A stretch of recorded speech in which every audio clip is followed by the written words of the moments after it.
Mirëmbrëma. Mesnat 22 korrik 2016. Festohet një votë unanime, si rrallë herë në Parlamentin Shqiptar, për gëzime, për qafime, për dëllime, çfarë ndodhte. Votoheshin ndryshimet kushtetuese që i hapnin rrugë reformës së shumë përfolur në drejtësi. Shqiptarët me pritshmëri të jashtëzakonshme tashmë sistemi i munguar, i privuar i drejtësisë do të fillonte të funksiononte.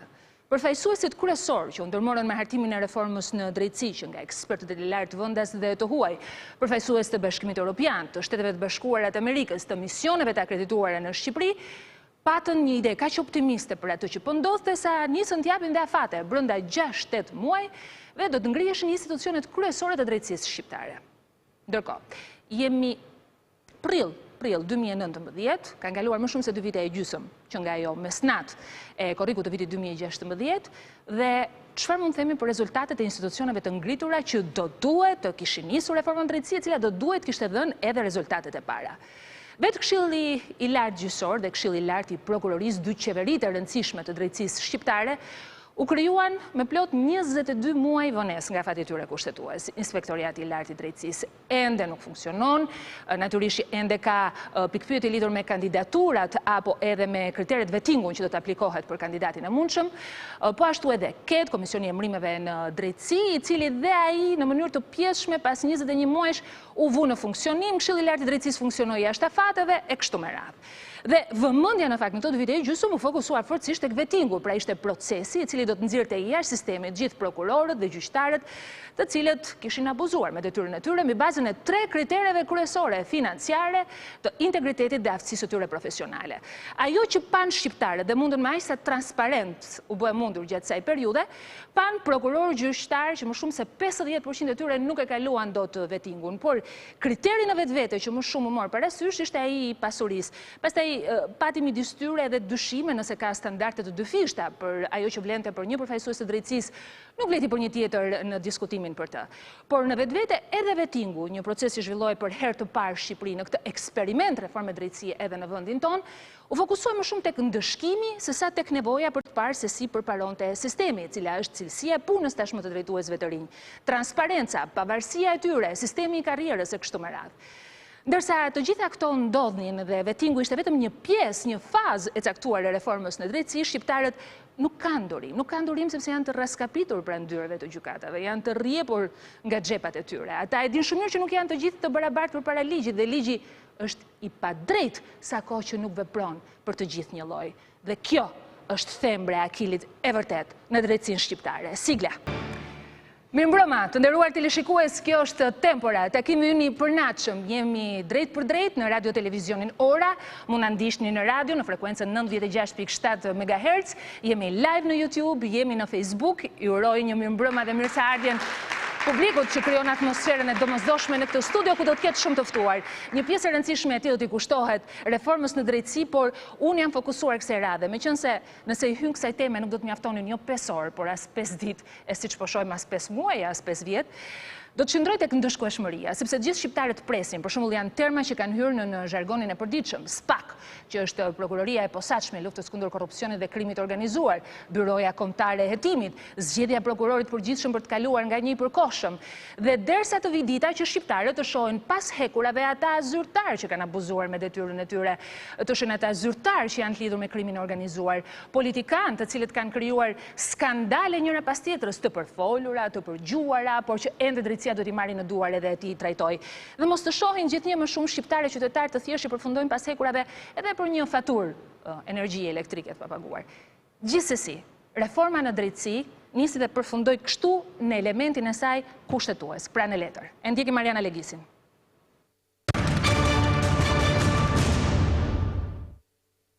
Reforma në drejtësi do t'jetë e thellë dhe e plotë.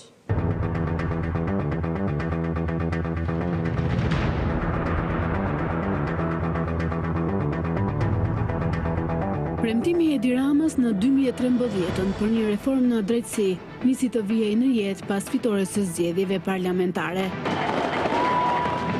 Rruga ishte e vështirë, ishin ndërkombëtarët, ata që u investuan më së shumti. Ambasadori Amerikan Donald Lu dhe ajo e Bashkimit Evropian Romana Vlahutin investuan personalisht në realizimin e saj. Nuk ishte e thjesht, pas negociatave, arritjes së konsensusit, e prishjes së tij pak orë më vonë, takime dhe bisedime, ditë edhe natën, u duk se presioni ndërkombëtar po përafronte palët, madje nuk munguan as paralajmërimet e forta.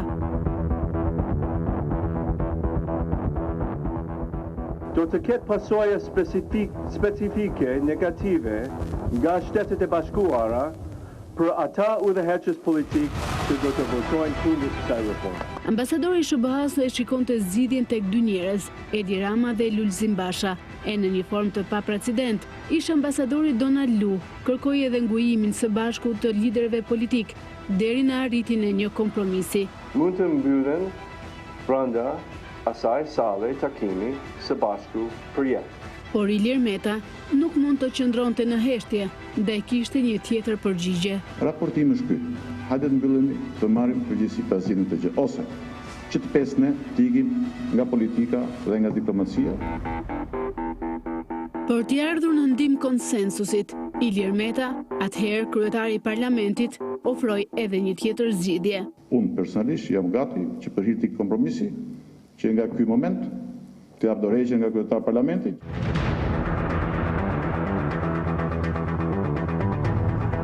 Por ndërkombëtarët nuk u ndalen në asnjë moment, pavarësisht afrimit apo largimit nga kompromisi i klasës politike shqiptare, Ecejaket e Donald Lu dhe Romana Vlahutin, sa në një zyrë në një tjetër, u kthye në një ritual që ndodhte shumë shpejt, madje edhe brenda një dite.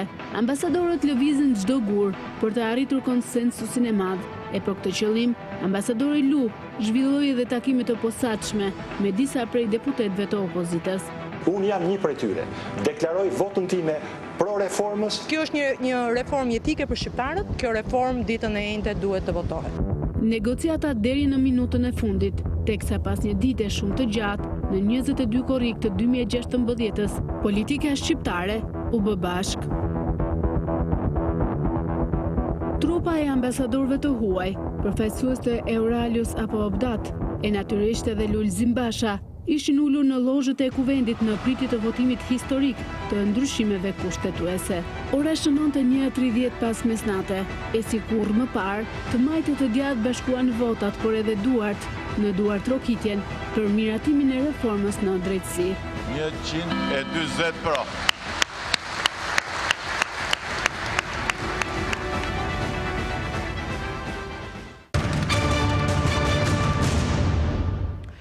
E pra, institucionet e drejtësisë duhet ende të krijohen, shumë afate janë shkelur. Nuk ishte parashikuar kjo edhe nga hartuesit e reformës në drejtësi, që do të krijojë një vakum institucional i cili gjithsesi edhe tek publiku krijon një lloj vështirësie për të besuar lidhur me rezultatet e kësaj reforme. Por diçka është e sigurt, ajo ecën përpara, mbështetet fuqishëm nga faktori ndërkombëtar Bashkimi Evropian dhe Shtetet e Bashkuara të Amerikës dhe ndodhemi në momentin e shumë pritur. Ka nisur nga puna në Këshillin e Lartë të Prokurorisë, i cili është organi kryesor që ka të bëjë me llogaridhënien, me standardin e punës, me gjithçka që ka të bëjë me disiplinimin e prokurorëve, ka nisur nga puna si për ndërtimin e SPAK-ut, ashtu edhe për kalimin dhe zgjedhjen e prokurorit përgjithshëm. Qëndrojmë tek ky i fundit, pasi në Shqipëri, siç e dim, kohë pas kohe jemi mësuar me shprehje të famshme, prokurorët e përgjithshëm kanë fjetur mbi dosje, kushdo që është zgjedhur është anatemuar nga ana tjetër e politikës si përdorur.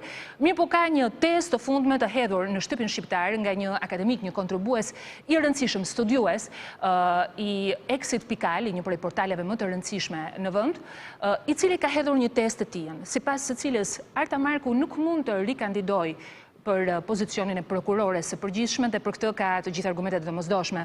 Unë do të kem një lidhje të drejtë për drejtë nga Hollanda me të, Vincent van Gerwen Oy. Mirëmbrëma, Vincent. Mirëmbrëma, përshëndetje. Faleminderit. E di që je i ngarkuar këtë periudhë dhe është kënaqësi për mua që jemi së bashku.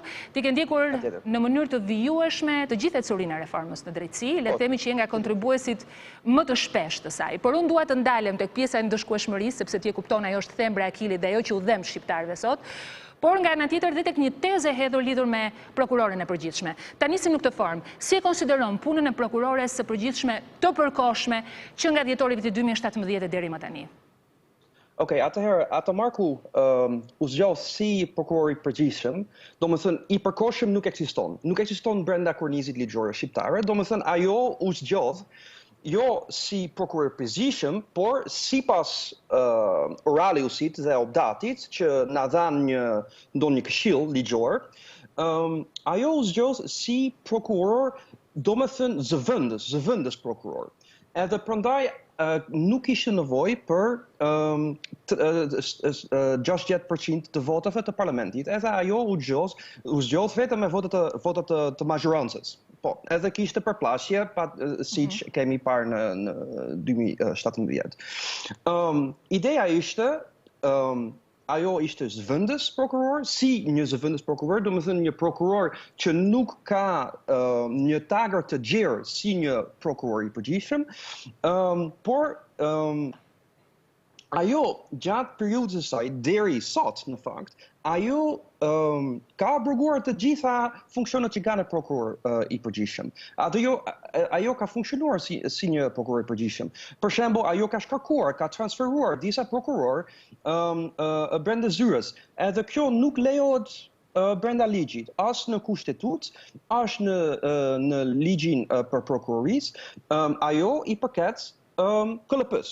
KLP-ja në atë kohë nuk ekzistonte.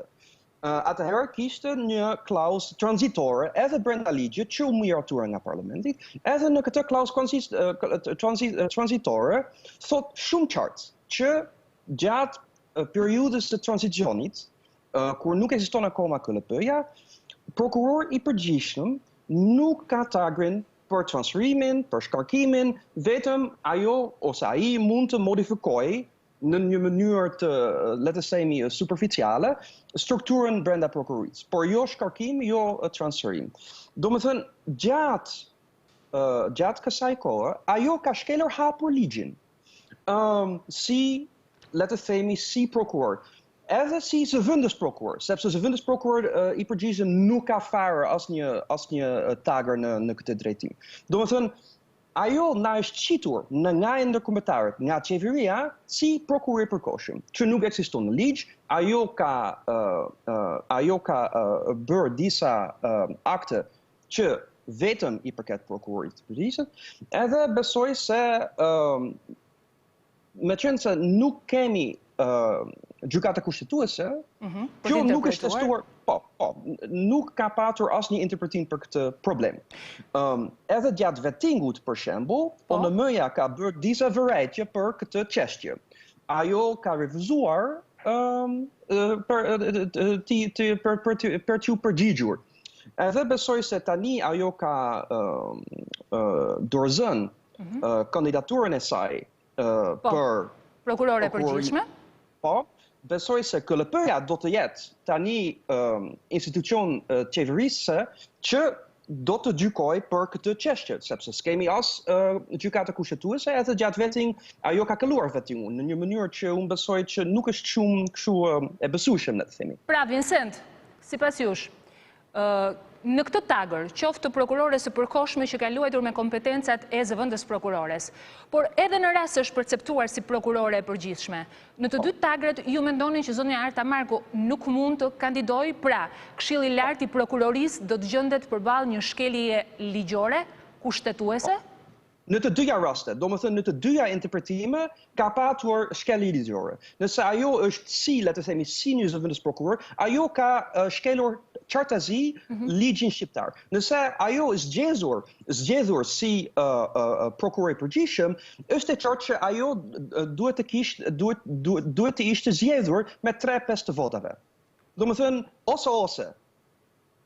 Por në rast se zgjidhet prokuroria e përgjithshme Atamarku, çfarë pasoje, konsekuence do të ketë kjo si për besueshmërinë e reformës, ashtu dhe për cilësinë e punës së prokurorit përgjithshëm?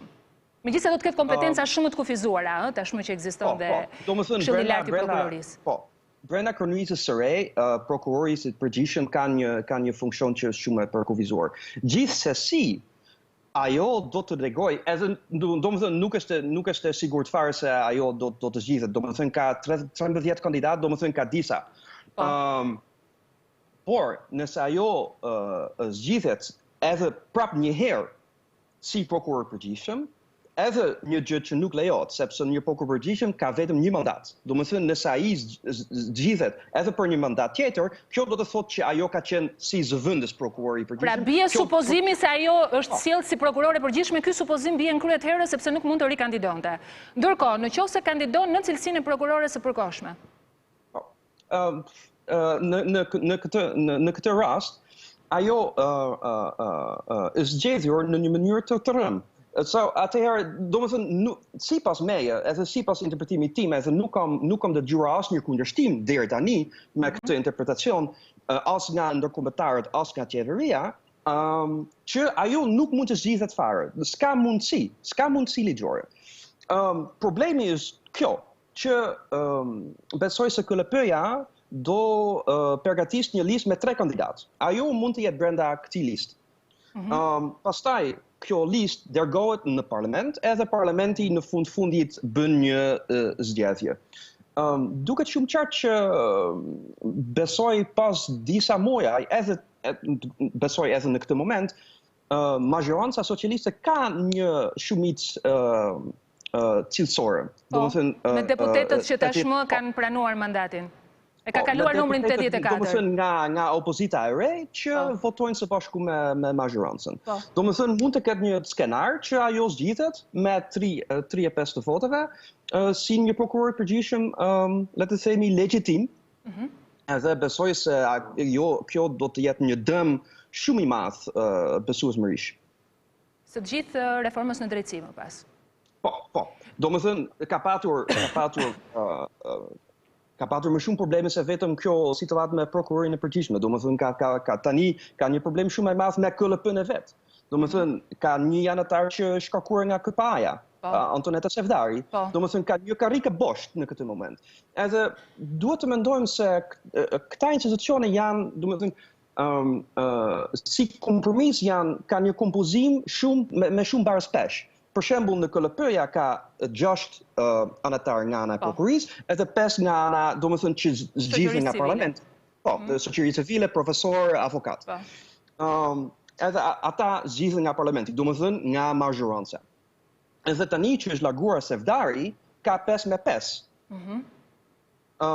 Edhe kjo patjetër ka një indikim mbi vendimarrje brenda këtij institucioni.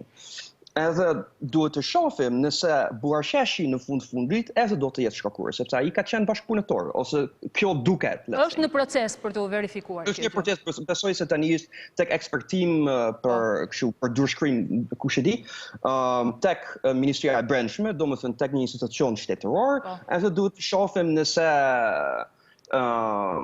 do të ketë kështu një vendim që është i besueshëm nga ana e ministrisë. Vincent, natyrshëm më ke hapur argumentin për të ftuarin e radhës, sepse në këtë studio pas pak do të vijë dhe kreu i Këshillit të Lartë të Prokurorisë, që është kreu i qeverisë së drejtësisë, le të themi. Tashmë është institucioni që funksionon së bashku me Këshillin e Lartë gjyqësor dhe që pritet të jenë nismëtarët e këtyre proceseve që duam apo nuk duam, me gjithë zhargonin e vështirë që ngërthen në vetvete reforma në drejtësi, qytetarëve të thjeshtë mund të shkojnë tek SPAK-u, Byroja e Hetimit dhe Prokurori përgjithshëm. Të falenderoj për këtë analizë, për këtë test hedhur, do të pyes edhe të ftuarin tim, besoj të jemi sërish së bashku në Tempora në të tjera transmetime. Çmoj shumë punën tënde dhe shqipen tënde. Komplimente. Faleminderit, ju kam shumë. Ishte Vincent van Gerwen Oj, e pra dhe ne e natyrshëm kemi hyrë në një pjesë e cila ka të bëjë pikërisht me pikpyetjet më të mëdha që shtrohen në këtë pikë ku kemi arritur të reformës në drejtësi. Askush nuk do donte të dëgjonte fjalën dështim. Përkundrazi, ecjen përpara, sa e garantuar është kjo gjë. A do të njihet në dëshkimin në Shqipëri, a do të jetë në përballë ligjit të gjithë të barabartë qytetarët shqiptar. Dhe është ky këshill gati për të nisur fuqishëm nga puna, këtë mund na e thotë vetëm drejtuesi i tij, kam nderin e kënaqësinë të zotin Gentian Ibrahimi.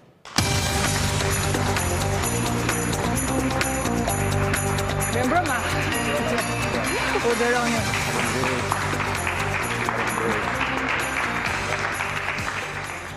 Është kënaqësi për mua t'ju kem në studio. Kryetarin e qeverisë së drejtësisë. Mund ta themi në këtë formë? Jo saktësisht.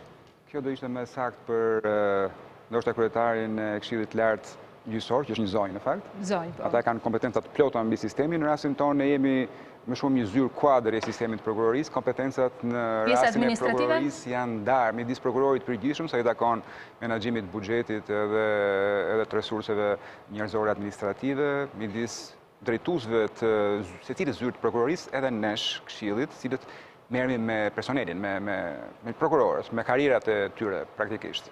Zoti Ibrahimi, është temë e vështirë reforma në drejtësi. Mua më kujtohet edhe kur punonim në kohën kurente ishit në draftet e realizimit, ishte shumë e vështirë për të kuptuar, shumë e vështirë për publikun e gjerë, prandaj unë do doja që në këtë bisedë të sotme të ishim sa më të thjesht për të shpjeguar publikut atë që mund të arrihet me anë të kësaj reforme. Por natyrisht edhe ato hije, të cilat kanë rënë tashmë dhe që unë do doja, duke shfrytzuar rastin që jeni personalisht në studio, t'ju bëja dhe pyetjet e drejt për drejta.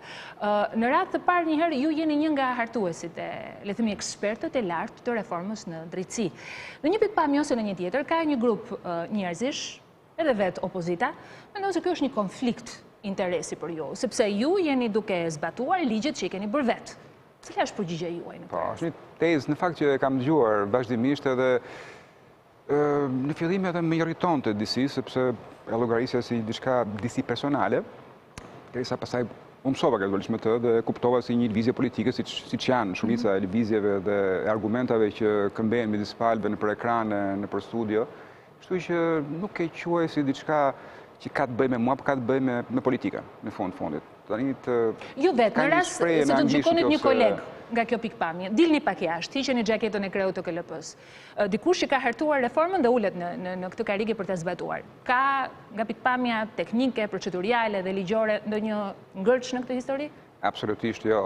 Të përfshihesh në mënyrën në hartimin e rregullave mbi të cilat ndërtohet një institucion, dhe të rregullave procedurale mbi të cilat vepron ai institucion. Nuk të krijon ty asnjë paragjykim, asnjë konflikt lidhje me vendimet konkrete individuale që merr ai institucion. Thjesht jep një dije më të thellë, një kuptim më të mirë të mënyrës se si funksionon institucioni që besoj është një avantazh, është një kusht mund të shikohet si dizavantazh. Konflikti i interesit lind në lidhje me raste konkrete. Nuk lind kështu në përgjithësi. Që ti hartove një ligj, padyshim. Nuk ekziston koncepti i konfliktit të interesit kulturor, ku ti je në konflikt me diçka të madhe, me një fenomen. Moralisht? Aq më pak kështu. Aq më pak kështu. Ju jeni pedagog i së drejtës administrative. Po, kam qenë. Kur thuhet sot kryesoni Këshillin e Lartë të Prokurorisë, me të drejtë dikush mund të pyes, pse? Se në fundit ju nuk keni dhënë të drejtën penale, ju jeni një konstitucionalist i njohur, jepni të drejtën administrative. E ndjeni sikur jeni pakës në një pozicion jo komod, apo...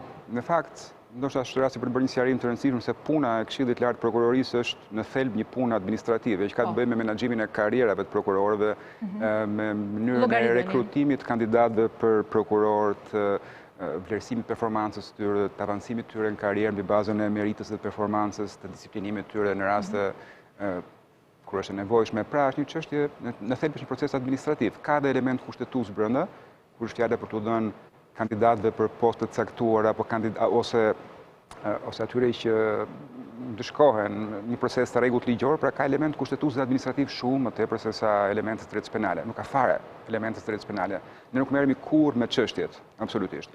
Natyrisht në procesin e vlerësimit performancës prokurorëve, një këndvështrim i plot, një dieni e mënyrës se si funksionon sistemi i drejtës penale, ndihmon, por ne kemi 6 kolegë prokurorë atje në Këshillin e Lartë Prokurorisë edhe, si thuash... 5, sepse zonja Sevdari për fat keq është larguar tashmë. Zoti Ibrahimi, dhe për të mbetur tek kjo personalia, ju jeni babai 2 djemve, mos gaboj. Sigurisht jeni dhe vllai i dikujt, jeni dhe bashorti i dikujt, po jeni dhe kunati i dikujt. Gjë e cila është përmendur edhe nga opozita shqiptare. Kjo lidhje juaja me ish-ministrin e Mbrojtjes zonjën Mimi Kodheli. Ju flisni në integritetin tuaj, cila është përgjigjja që jepni ju publikut në këtë rast për këtë perceptim që mund të krijohet për shkak të kësaj lidhje. Gjë e cila është nënvizuar disa herë dhe publikisht nga opozita shqiptare.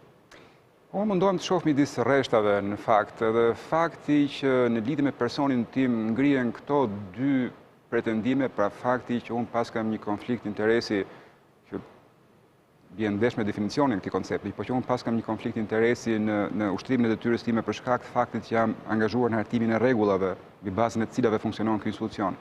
dhe fakti që unë për shkak të një lidhje familjare nuk kam drejt të marr përgjegjësinë të shoqëri, për mirëqenien e cilës kam kontribuar në shumë forma ndër vite, ndër dekada tashmë, janë kaq fëminore, do të përdor një term paksa fyes në adresë të atyre që e përdorin këtë argument, sepse të argumentat që përdorin ata në adresën time janë fyes, e kështu ndoshta më takon të kthej. Janë fëminore, janë si mund të vësh diskutim dikë për hir të një lidhje familjare. Ndjeni i paragjykuar për këtë gjë, për vendimet që mund të merrni sepse mund të anatemoheni për shkak të kësaj gjëje. Në Shqipërinë e dim ka një lloj vulnerabiliteti sa herë në pozicione të tilla ku përmenden gjithmonë të afërmit, lidhjet e kështu me radhë.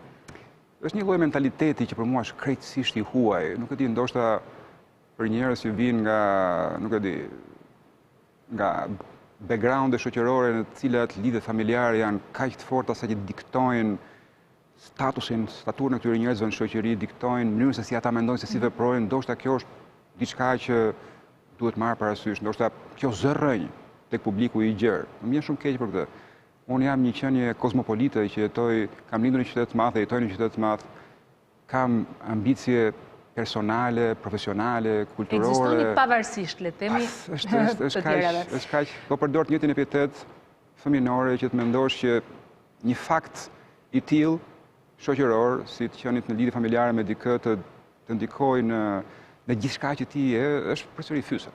Zoti Ibrahimi, pasi folëm për këtë nevojë të vendosjes së kufive të drejtë që kanë bënë me integritetin, një lloj integriteti që lidhet me pozicionimin moral përballë publikut, në fakt ka një pretendim që vetë KLP-ja kur ka nisur nga puna ka nisur në mënyrë antikushtetuese, sepse mbledhja e parë e thirrur u bën në një kohë kur, le të themi, aktet në ligjore, udhëzimet të tjera janë shfuqizuar nga gjykata kushtetuese. Ta heqim edhe këtë merak për integritetin e vetë KLP si institucion. Në fakt, unë e shmoj shumë mënyrën se si po e trajton këtë bisedë, sepse me thënë drejtën orën 9:30 të darkës flasësh për teknikalitetet që kanë të bëjnë me Këshillin Lart të Prokurorisë, mund të jetë pak e vështirë për të përtypur nga audienca, sepse besoj që ajo lloj audiencë që ulet përpara ekranit në këtë kohë nuk pret futet shumë në detaje. Djalli fshihet shumë lehtë në teknikalitete, kështu që të përpiqemi ta heqim. Por interesi i publikut për reformën e drejtësisë sa duket është gjenuin, edhe unë sinqerisht jam i prekur dhe i motivuar nga ky interes gjenuin i publikut, kështu që ja vlen ti trajtojmë kësaj gjëra. Unë duhet ta trajtoj pak në mënyrë njerëzore këtë bisedë. Ju thoni që është apo s'është problem. Fakti që Këshilli u mblodh dhe filloi të organizonte, të funksiononte në kushtet ku jeni pa akte të shfuqizuara nga gjykata kushtetuese. Disa nga nenet e atij ligji shumë të madh në kuadër të cilit ne veprojmë janë të shfuqizuara, është e vërtetë. A është kjo një pengesë përfundimtare për fillimin e punës nga ana e Këshillit Lart të Prokurorisë? Kredibilitetin, se nesër mund të ngrihet një gjykatë kushtetuese kur çohen çështjet për interpretim, sepse ju nuk interpretoni dot si KLP, do të ngrihet nesër dhe mund të jeni përballë një. Ne interpretojmë, të parët që interpretojnë kështu janë ne. Kuptohet, në rast se sfidohet interpretimi ynë, fjalën e fundit e ka gjykata kushtetuese. Patjetër, po nesër mund të ngrihet, pra. Nuk ka ndonjë arsye, sepse ndoshta duhet sqaruar publiku që ato dispozita që janë shfuqizuar nga gjykata kushtetuese janë vetëm lista e shkeljeve disiplinore të prokurorëve dhe sanksionet që ne mund të vendosim në raste të tilla. Por Këshilli i Lartë i Prokurorisë përveç aspektit disiplinor ka dhe aspekte tjera të punës së tij. Vendos për karrierat e prokurorëve, pra promovimet, vendos për vlerësimin e performancës prokurorëve, vendos edhe për rekrutimin e prokurorëve. Pra, le të themi që janë ca kompetenca që ja merrnin në fakt prokurorit përgjithshëm, që i ka patur, po themi para reformës prokurori përgjithshëm. Prokurori përgjithshëm ka qenë një institucion shumë monokratik dhe shumë i fuqishëm, pra shumë pushtete të mbledhura në një dorë, domethënë ka pasur shumë pushtete prokurori përgjithshëm sipas kushtetutës së 98-s, saq që vetëm 1/3 atyre pushteteve mjafton për të na mbytur me punë atje në Këshillin e Lartë të Prokurorisë. Prandaj është ndoshta një mënyrë për të hedhur dritë në mençurinë e kësaj zgjidhje. Pra janë shumë punë, janë shumë përgjegjësi që ushtrohen nga një organ kolegjial me 11 vetë dhe ju siguroj që jemi të mbytur në punë. Pra gjitha këto punë dikur kryeshin ose nuk kryeshin për të qenë. Qartë. Por ju këto punë që po kryeni tani, për të rikthyer aty ku e nisëm, po i kryeni mbi një bazë ligjore? A keni ju vetë një shkelje kushtetuese? Ne nuk mund të ndëshkojmë një prokuror sot. Pse? Sepse nuk ekzistojnë dispozitat ligjore që të parashikojnë shkeljet dhe sanksionet tona. Përjashto rastet ekstreme, në cilat ne zbatojmë direkt kushtetutën, në cilat parashikon 2 raste kur mund të shkarkohet një prokuror dhe kur mund të pezullohet nga detyra një prokuror. Këto natyrisht është fjala për raste flagrante, shkelje të rënda të integritetit të figurës publike, cënimit të figurës publike nga ana e prokurorëve, ose kur prokurori dënohet me vendim gjyqësor të formës prerë, në këto dy raste ne veprojmë, sepse ne autorizon drejt për drejt kushtetuta. Shkelje tjera, sanksione tjera nuk mund vendosim. Zoti Ibrahimi, unë do vetëm të dëgjojmë një sinkron shumë të shkurtër, që në gjuhën tonë është një deklarat, që zonja në fakt Marku e ka bërë në krahun tuaj, në vlerësimin e punës për vitin 2018, ta dëgjojmë vetëm pak sepse jemi në këtë suaz dhe dua mendimin tuaj. Ju lutem.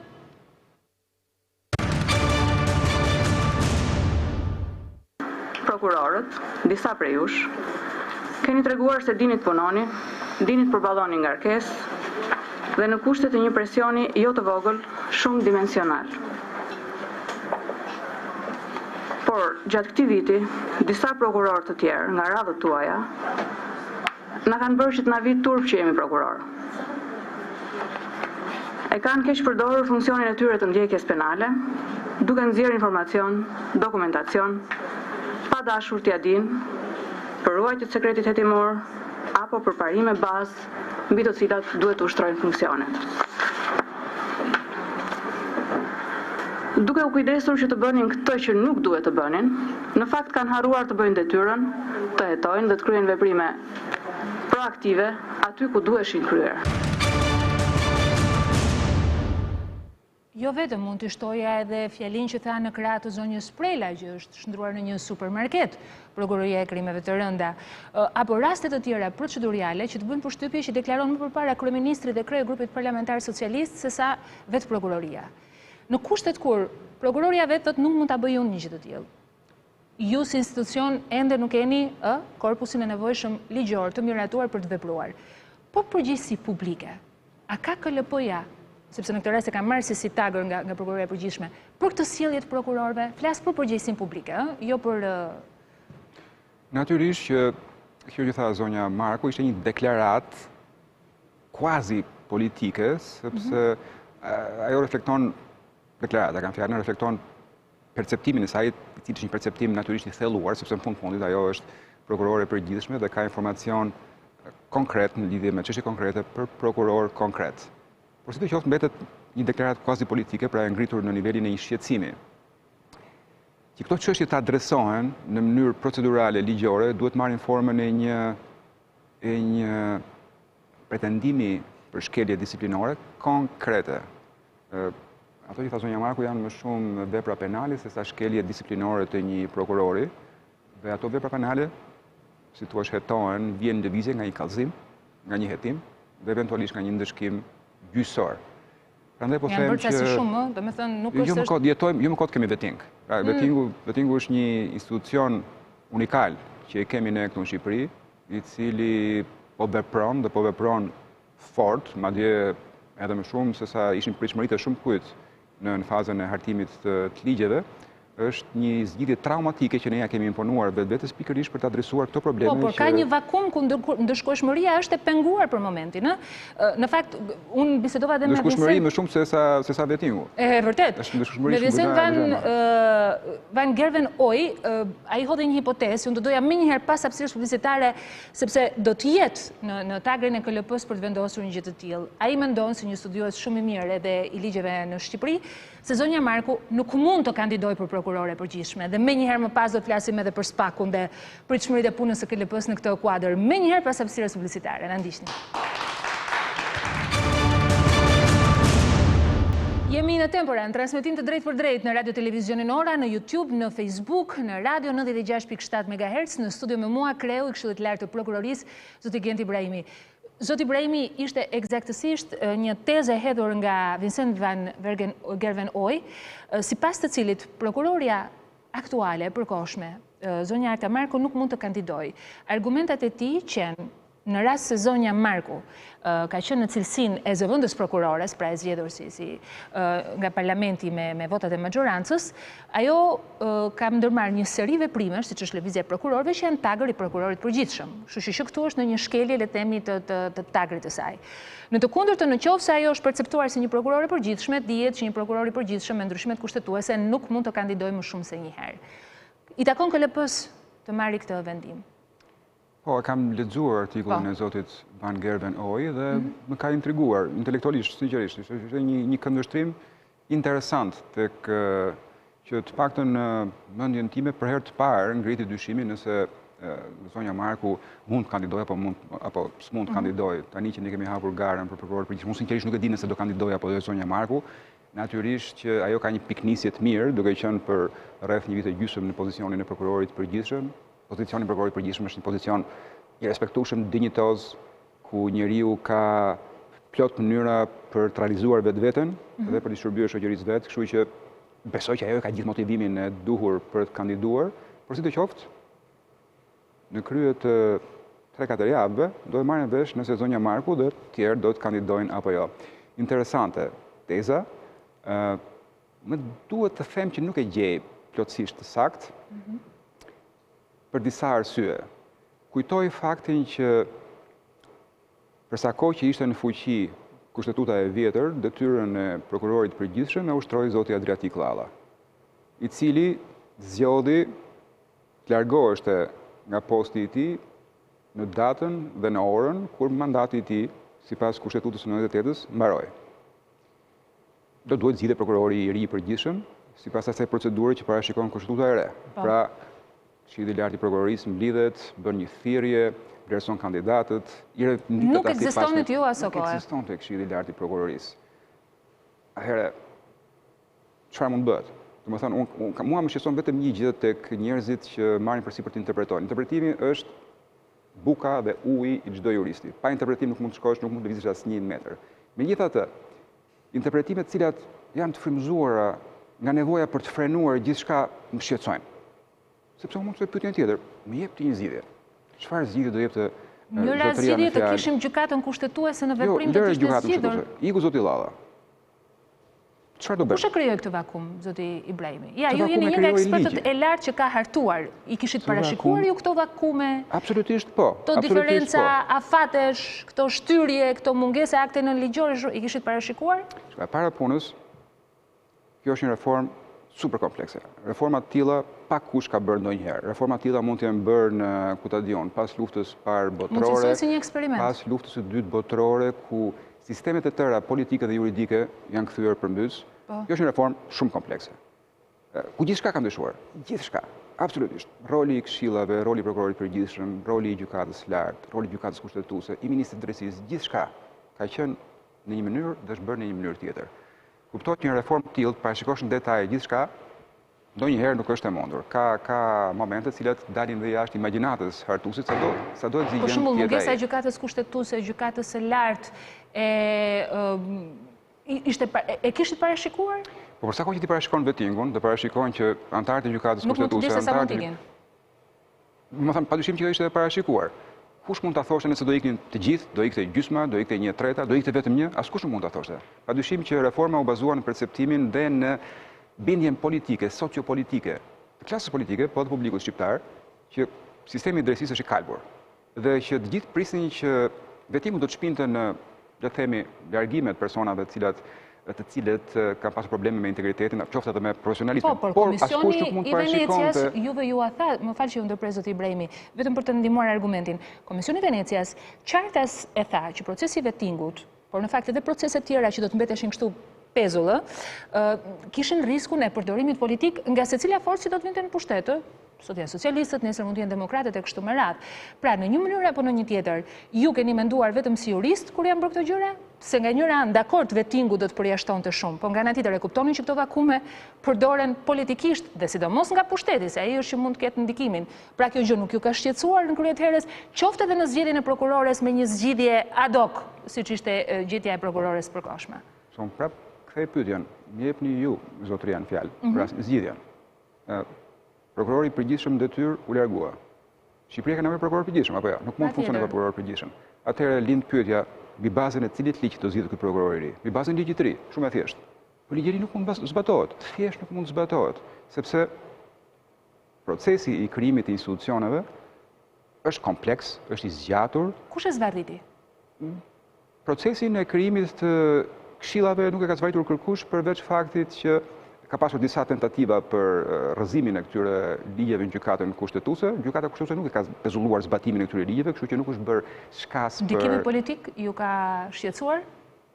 Ndikimi politik në... Në gjithë të proces? Zvarritja presupozohet që është edhe një tentativë, tani le të themi atë që është, ne po flasim për një reformë të madhe që po ndërmerret nga një klasë politike me kredibilitet të humbur. Që në një mënyrë ose në një tjetër duket sikur kput degën në cilën ka hipur vet. Kështu që edhe ju besoj jeni dakord me mua. Do ta kritikojmë klasën politike sepse bëri këtë reformë e cila ndoshta mund të kpusë edhe degën ku ajo ri vet. Nuk e kritikojmë, por fakti që sot ndodhemi në këto vakume, ku jemi në pamundësi për të zgjedhur një prokurore sipas një ligji të duhur, të kemi një veting më të besueshëm, të kemi dhe veprime më ligjore kështu me radhë, klasa politike do përdoren. Kush është i pakënaqur nga vetingu deri tani? Problemet që kam unë personalisht me vetingun është vetingu po tregohet në disa raste pak më eksesiv se ç'duhet. Në çfarë kuptimi? Në kuptimin që ka raste, siç është rasti i zonjës Sevdari, në cilin organet e vetingut sipas gjykimit tim modest kanë keq interpretuar ligjin. Megjithatë, opinioni publik në pjesën e ligjit që kemi ne për vetingun, duke pasur parasysh shkallën e lartë të informalitetit që zotron këtë vend, si rezultati i cilit shumë transaksione ekonomike financiare nuk regjistrohen, ka një parashikim të tillë që thotë që në rast se një subjekt i rivlerësimit, pra një prokuror, një gjyqtar, i cili i nënshtrohet vetingut, ka një pasuri të ligjshme, një pasuri që unë kam fituar me punë, kam fituar përmes shitjes një prone, është e ligjshme pra. Ka një pasuri të ligjshme e cila është sa dyfishi i asaj që unë justifikoj përmes taksave që kam paguar, unë quhem i pastër. Organet e vetingut në rastin e zonjës Sevdari thjesht nuk e kanë lexuar këtë urdhërim të Kushtetutës së Republikës së Shqipërisë. Pra, në këtë kuptim kanë qenë eksesiv në rastin në fjalë. Po standardet të dyfishta keni vënë re që një kriter ka vletur. Për shembull, ju thoni për zonjën Sevdari, po kjo gjë nuk vleti për shembull për zonjën Prela. Nuk kam në gjendje, i vetmi rasti i vetingut që nuk kam studiuar me thellësi është rasti i zonjës Sevdari. Sepse zonja Sevdari ka qenë antar i Këshillit Lart Progresit. Unë nuk jam ekspert i vetingut, madje, meqense ngritet pak më parë më shtruar sa pyetje për vetingun, është vendi për një sqarim tjetër të rëndësishëm. Patjetër. Pikërisht për të shërbyer për të shmangur atij konfliktit interesave që ju përmend pak më parë, asnjë ekspert shqiptar nuk është përfshirë në hartimin e dispozitave kushtetuese dhe të ligjit vetingut. Kjo ju shlen miqve tanë ndërkombëtar, pikërisht për të zhveshur nga çdo nuancë, nga çdo keq kuptim në lidhje me konflikt të mundshëm të interesit, që ky proces traumatik, por njëkohësisht edhe jetik për fatet e vendit të mund të manipulohet nga politika. Gjithçka që shkruar atje, gjithçka që bëhet, edhe ky rregull që sapo thash, ku pasuria e ligjshme është bërë nga ndërkombëtarët. Për të ndihmuar dhe juve, por për të ndihmuar dhe publikun, zot Ibrahimi, në fakt ky nuk është një argument për t'ia drejtuar juve, por ne kemi biseduar edhe me drejtoren ekzekutive, zotën Skëndaj të Këshillit Shqiptar të Komitetit Shqiptar të Helsinkit, i cili ka bërë një raport të detajuar, unë besoj ju e dini, jeni në dieni, po për hir të publikut, meqense jemi tek vetingu dhe duam apo nuk duam, pavarësisht se reforma në drejtësi nuk është vetëm veting, sikur të ishte vetëm vetingu, na ka treguar disa nga rastet që kjo bëhet për të informuar publikun dhe për të mbyllur këtu argumentin e vetingut, lidhur me gjetjet e tyre në këtë proces jashtëzakonisht të rëndësishëm, mbi besueshmërinë e publikut dhe se si shihet ecëria e vetingut. E ndjekim. Procesi vetingut në tërësi ka marrë një notë pozitive nga monitorimi që Komiteti Shqiptar i Helsinkit i ka kryer këtij procesi, më së pari sepse ka qenë një proces transparent dhe shumë publik. Ka pasur një numër të konsiderueshëm gjyqtarësh dhe prokurorësh, të cilët janë gjetur me probleme të rënda dhe shkelje serioze për sa i takon kriterit të pasurisë. Ne kemi parë që këta gjyqtarë dhe prokuror kanë patur pasuri në vlera të konsiderueshme. Vetingu ka dhënë efekte mbi 55% të gjyqtarëve dhe të prokurorëve, duke i larguar ata nga sistemi në shkallë të parë. Një pjesë e këtyre vendimeve janë ende në proces ankimi. Dhe një nga çështjet që është i diskutueshëm sot për sa i takon procesit vetingu duke parë mbarvajtjen e tij ka të bëjë me standardin e dyfisht ose mungesën e konsistencës së vendimarrjes së trupave gjykuese në mënyrë të veçantë të Komisionit të Pavarur të Kualifikimit për sa i takon mënyrës ose qëndrimit që ka mbajtur ky komision për gjyqtar dhe për prokuror të caktuar. Kemi arritur në përfundimin që për një kategori të caktuar shkeljesh, që janë shkelje shumë të rënda dhe shumë serioze të tipit, nuk justifikohet pasuria me burimin e ligjshëm, por nuk është se ka një vlerë shumë të konsiderueshme kjo pasuri. Mund të ketë një vlerë diku tek 5 milion apo 10 milion lekë të vjetra. Në disa raste ka çuar në konfirmimin e gjyqtarëve dhe të prokurorëve dhe Komisioni Pavarur i Kualifikimit e ka argumentuar sepse këta gjyqtarë dhe prokurorë duhet të konfirmohen dhe në disa raste të tjera ka çuar në shkarkimin e gjyqtarëve dhe të prokurorëve. Nga një sondazh që ne kemi bërë me qytetarët kohët e fundit, na ka rezultuar që ka dhe qytetarë skeptik dhe mosbesues në këtë proces. Rreth 50-60% kanë shprehur kritika për sa i takon ecurisë së procesit të vettingut. Kjo ishte përsa i takon vettingut, të raportet përditësohen edhe avancojnë. I vetmi argument i fundit për ta mbyllur çështjen e vettingut, meqense përmend edhe zonjën Sevdari, pyetja është drejt për drejt zoti Ibrahimi. Mund të funksionojë me 5 antar nga prokurorët dhe 5 antar nga shoqëria civile, pra jeni në kushte kushtetuese ligjore le të themi të funksionimit? Padyshim që ka një deformim të qëllimit të kushtetutë-bërësit, i cili jo më kot ka parashikuar këtë përbërje me një epërsi të lehtë të antarëve nga ana e prokurorisë. Qëllimi ka qenë që sistemi i prokurorisë të vetë qeveriset, por jo plotësisht. Një vetë qeverisje e plot do të ishte në rast se Këshilli do të bëhet plotësisht nga prokurorët. Kjo është një vetë qeverisje pjesshme ku prokurorëve në Këshillu jepet një epërsi e lehtë, po si të qoftë influenca e tyre dhe botkuptimi, këndvështrimi i tyre balancohet nga influenca, botkuptimi, këndvështrimi i antarëve që vinë nga jashtë, në rastin konkret nga akademia dhe avokatia. Kështu që padyshim që ka një shtrembërim të lehtë të këtij urdhërimi, nuk është absolutisht fundi i botës me kalimin e kohës, bashkëjetesa. Jo, nuk është absolutisht. Nuk është antiligjor.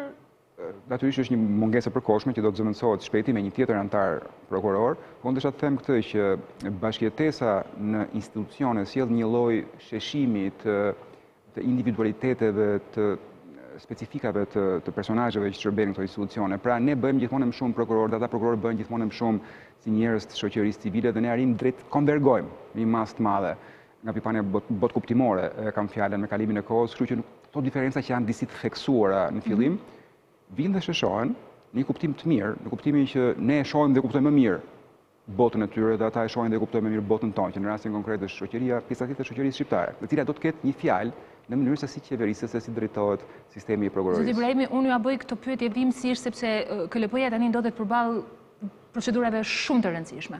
Krimi i SPAK, pra prokuroria e posaçme kundër korrupsionit dhe krimit të organizuar, Byros Kombëtare të Hetimit dhe përzgjedhjes së prokurorit të përgjithshëm, pra një ansambël i rëndësishëm që një herë mirë do të zgjidh një problem i cili le të themi në raportin e fundit të Departamentit Amerikan të Shtetit është cituar, pra mungesa e ndëshkueshmërisë. Kur do ta kemi SPAK-un? Përgjigjja për SPAK-un është paksa komplekse, sepse që Shqipëria të ketë një prokurorit posaçme me ato kompetenca, me atë status për antarët e kësaj zyre që parashikon kushtetuta dhe ligji, do duhet konsumohen dy procese. Procesi i parë është ai që konsumohet brenda Këshillit të Lartë të Prokurorisë. Ne kemi 27 kandidat, do të verifikojmë nëse këta 27 kandidat i plotësojnë kushtet e ligjit për të kandiduar. Pra sepse mund të ketë në një rast ku dikush e ka keq kuptuar ligjin dhe ka kandiduar pa i pas ato kushte që parashikon ligji. Pasi sigurojmë që po të 27 apo të 25 apo të 23 si do dalë llogaria e Këshillit i plotësojnë kushtet, me ata që mbeten themi në garë, ne vijojmë një proces të vlerësimit të meritës tyre profesionale. Përpiqemi të kuptojmë duke parë punën e tyre, dosjet e tyre, mënyrën se si ata kanë performuar, sa të aftë janë hetim, sa të aftë janë përfaqësimin e çështjeve, sa të aftë janë, sa të vendosur janë në kryerin e detyrave të tyre dhe në fund fare një nuancë që ka të bëjë me integritetin, por natyrisht që kjo është nuancë, siç e thash, sepse integriteti në llogaritë fundit i çdo magjistrati verifikohet nga organet e vettingut. Pasi ne bëjmë punën tonë dhe rendisim kandidatët sipas meritës, siç është llogaria e Këshillit, këta kandidatë do duhet kalojnë vetting, ata i s'kan kaluar. Dhe vetëm kur të dy proceset të mbarojnë për një pjesë të kandidatëve, atëherë ne mblidhemi dhe e themelojmë Këshillin e Lartë të Prokurorisë. Kushtetuta thotë që, themelojmë prokurorinë e posaçme. Kushtetuta thotë që prokuroria e posaçme, SPAK, siç njihet me akronimin e famshëm tashmë, duhet të ketë të paktën 10 antar. Kështu që në momentin kur ne sigurohemi që kandidatët kanë performancën e dur dhe procesi i vettingut për të paktën 10 antar konsumohet, atëherë ne krijojmë. Mund ta ngreni sepse është një minimum i parashikuar nga kushtetuta në të kundërtën? Tani, ka dhe pikpamje të tjera që a është apo s'është kjo 10 ka i detyruese për ne, a mund të krijojmë në spakon edhe më pak antarë se sa 10? Ka vënd për interpretim? Ka vënd për interpretim. Se? Sepse në fundit, prokuroria e posaçme nuk është një organ kolegjial, siç është Këshilli i Lartë i Prokurorisë, që ti duhet presësh për emërimin e antarit fundit të këshillit pa të fillosh punën. Pa është një shifër kushtetuese apo? Është një shifër kushtetuese, por qëllimi i asaj shifre kushtetuese është që sigurohet që kjo zyrë e rëndësishme, ky institucion i rëndësishëm do të jetë i siguruar, i imunizuar nga çdo sulm politik në të ardhmen, i cili mund të marrë trajtën e gryerjes së shifrave, të numrave të këtij institucioni. Pra, kurse si më pak se 10. Për më tepër që ngritja e tij duhet bëhet në një formë të tillë që nesër mos goditet edhe në gjykatë kushtetuese, se unë të gjithë diskutim që e bëjmë. Keni drejt, kemi filluar ta harrojmë efektin e vendimeve të gjykatës kushtetuese, e cila kjo më pas lidhet edhe me kredibilitetin ose me besueshmërinë që krijon publiku. Se tani, ajo që kemi vënë në re është nxjerrja nga sistemi nëpërmjet vettingu i një numri shumë të madh prokurorësh edhe gjyqtarësh. Ndërkohë nga ana tjetër, ju e keni thënë dhe stërthënë dhe nuk dua të ndalem që prurjet që vijnë edhe nëpërmjet shkollës së magjistraturës nuk mund të kompensojnë asesi daljet në sasi të madhe, pra do kërkoj kohën e nevojshme. Frika e publikut është, a mos çedohet, jo vetëm nga pikpamje morale, profesionale, por edhe kushtetuese, me nevojën e ngritjes domosdoshmërisë të disa strukturave, gjë e cila e bën gjithnjë më vulnerabël edhe këtë sistem në reformë drejtësisë ndaj politikës dhe pushtetit cili do qoftë ai. Shiko, ne në interpretimin e këtyre dispozitave kushtetuese padyshim që udhëhiqemi në radh parë nga gërma e ligjit, çka shkruhet atje, udhëhiqemi edhe nga fryma e ligjit dhe nga interesat e shoqërisë. Në rast se fryma e ligjit dhe interesat e shoqërisë e kërkojnë që ky institucion i rëndësishëm të fillojë të funksionojë një orë më parë.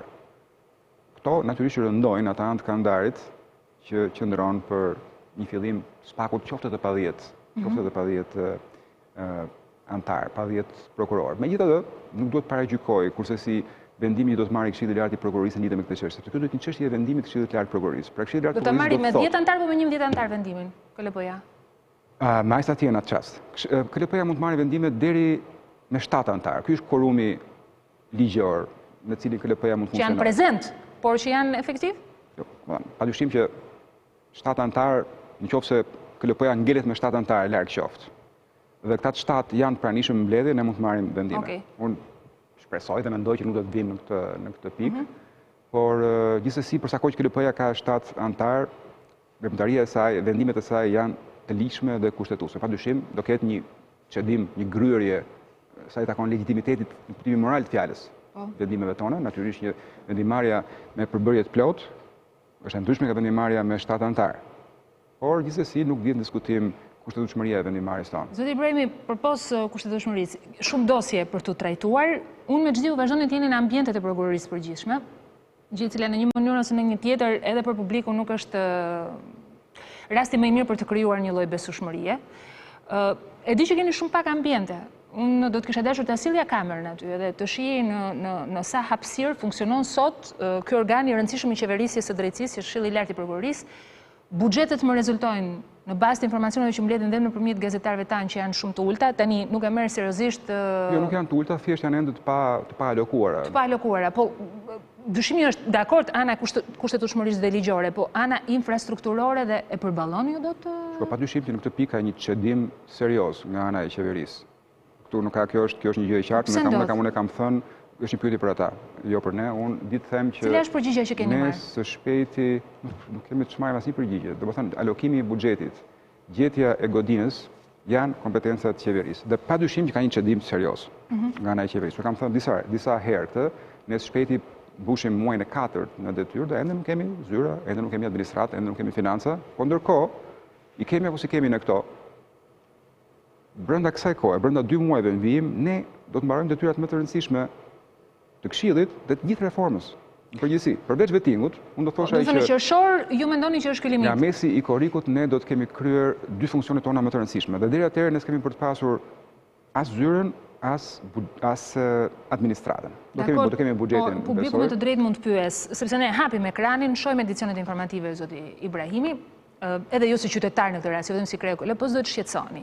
Nga njëra anë del maggioranca dhe thotë Po bëhet spaku, shumë shpejt do të shohim se ata që kanë abuzuar në gjirin e opozitës kur ishin pushtet do të shkojnë pas hekurave. Opozita nga ana tjetër bën deklaratën që këta e vonojnë sepse pikërisht kanë frikë që mund të shkojnë vetë pas hekurave. Domethënë një sulm i tmerrshëm politik midis dy palëve ku spaku përdoret si gogol nga të dy anët, gjë që mund të çojë të kuptosh që asnjërs as tjetrës nuk i intereson spaku.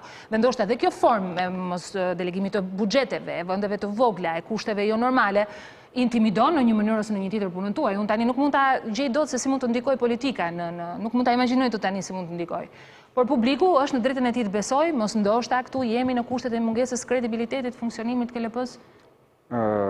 Natyrisht nuk kam të komentoj për komentet politike të palëve, ato ashtu kanë qenë Patjetër, lidhet me kredibilitetin e publikut, gjithmonë. Unë di të them që ne detyrën do ta bëjmë me ose pa këto kushte pune. Kështu që në rast se dikush në mënyrë hipotetike mendojnë që duke vonuar buxhetet, sistemimin e këshillit do të vonohen edhe produktet e punës së këshillit, që në rastin konkret fjala për krijimin e prokurorisë posaçme, është shumë naive kjo.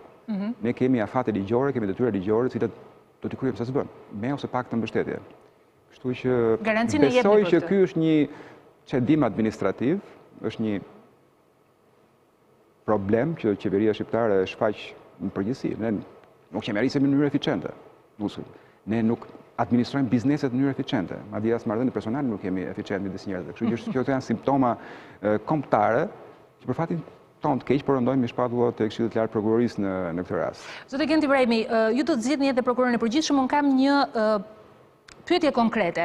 Më ka rënë në dorë një dokument i Komitetit Shqiptar të Helsinkit, i cili sigurisht duhet të ketë mbritur në duart tuaja. Lënda është për monitorimin e procedurës së intervistimit të kandidatëve për prokuror posaçëm, prokuror përgjithshëm, si dhe vënies në dispozicion të kopjeve të rregulloreve përkatëse. Dhe ka një kërkesë të drejtë për drejtë nga KSH-ja, në cilësinë e një organizate vendase e cila ka luajtur rol aktiv për hartimin dhe zbatimin e reformës së drejtësisë, shpreh interesin për monitorimin e procedurës së pyetjes intervistimit kandidatëve për prokuror të prokurorisë të posaçme dhe prokuror të përgjithshëm. Do të ketë transparencë në këtë gjë, do të lejohet? Kjo nuk është e mundur. Pse? Sepse tashmë janë miratuar rregulloret për procedurat që do të ndiqet nga Këshilli për përzgjedhjen e kandidatëve për prokuror të përgjithshëm dhe për përzgjedhjen e prokurorëve antarë të prokurorisë posaçme, dhe aty parashikohet pjesëmarrja në procesin e intervistave vetëm për dy aktorë, për Obdat dhe për Euralius. Sa për transparencën, unë nuk besoj që ka pasur në Shqipëri organ më transparencë e Këshillit të Lartë i Prokurorisë. Gjithçka që thuhet në mbledhje e Këshillit të Lartë të Prokurorisë, edhe një testim brenda 12-13 orëve është në faqen e internetit të Këshillit dhe çdo kush që ka kohën, mundësinë dhe interesin mund ta ndjek atë nga fillimi deri në fund. Komiteti Shqiptar i Helsinkit, mos qofsh e gabuar, ka dhe statusin e një vëzhguesi të akredituar. Pra ne kemi vëzhgues të akredituar, kemi dhe Komiteti i Helsinkit është një prej tyre. Pra kjo është përgjigjja juaj për Komitetin Shqiptar të Helsinkit. Jo, përgjigjja ime për Komitetin Shqiptar të Helsinkit do vinë në formën e një shkrese. Mirë, flasë në ndërhyrjen që unë bëra dhe në cilësinë e gazetarit që do të di. Mund të parathem që rregulloret tona parashikojnë pjesëmarrjen vetëm të dy organizata, vetëm të dy projekteve ndërkombëtare në procesin e intervistimit të kandidatëve që janë Obdat dhe Euralius. E them këtë gjë sepse ka diçka, zot Ibrahimi, jo vetëm dhe nuk ju referohem ju në këtë rast. Në përgjithësi ka një mungesë transparence. E drejta e informimit ka një lloj problematike që ne si gazetar, po dhe publiku i gjerë e ka vënë re. Zot Ibrahimi, ne mund të diskutonim shumë tema dhe unë e kuptoj që koha nuk ishte mjaftueshme. Ju jeni në fillim të punës, po pres të konstituohet edhe plotësisht pas largimit zonjës Sevdari. Dhe uroj mos të jetë kosto për shqiptarët përfundimi shumë çështjeve të apeluara edhe në Strasburg, që nesër mund na kthehen si bumerang, me çdi ka një seri firmash avokatore edhe italiane që janë duke punuar në Shqipëri për këtë gjë. Uroj mos jetë kosto për shqiptarët. Pyetja ime është kjo: për çfarë do të mbahet mend Gent Ibrahimi në krye të Këshillit të Lartë të Prokurorisë? Gjithsesi është një post keni hyrë tashmë në histori si kryetari i parë i saj. Po, kjo është e thjeshtë. Thjesht i pari që bën një punë të rëndësishme, që drejton institucion vetiu, mbahesh mend për këtë, por natyrisht që kjo mua nuk më mjafton. Unë do desha të mbahesha mend për dy gjëra. Njëra në pamje të parë mund mos duket kaq e rëndësishme, ka të bëjë me mënyrën e menaxhimit të një trupe kolegjiale, ku rreth një tryeze ulen 11 barabartë njerëz me mendime të ndryshme. Kjo është një mënyrë pune që bie ndesh në mënyrë të fortë, brutale, me kulturën tonë të menaxhimit të institucioneve. Ne shqiptarët gravitojmë gjithmonë rreth numrit 1, qoftë ky kryeministri, ministri, kryetari i këshillit, për një arsye apo tjetrën, fillojmë dhe çedojmë nga pavarësia jonë, nga mënyra jonë të menduarit në raport me njishin.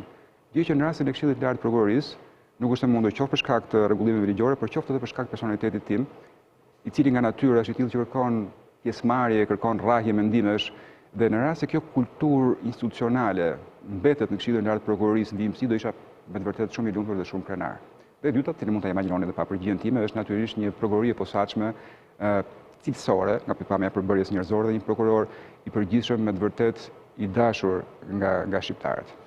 Uroj që optimizmi juaj mos të jetë si ai optimizëm i ditëve që pasuan mes natën e 22 korrikut vitit 2016, kur u tha për 6-8 muaj do të vjetë gjithçka në punë, peshqit e mëdhenj notonin në det, po ndërkohë ne kishim vënë edhe tiganin në zjarr duke shpresuar që do të shkonin pas hekurave.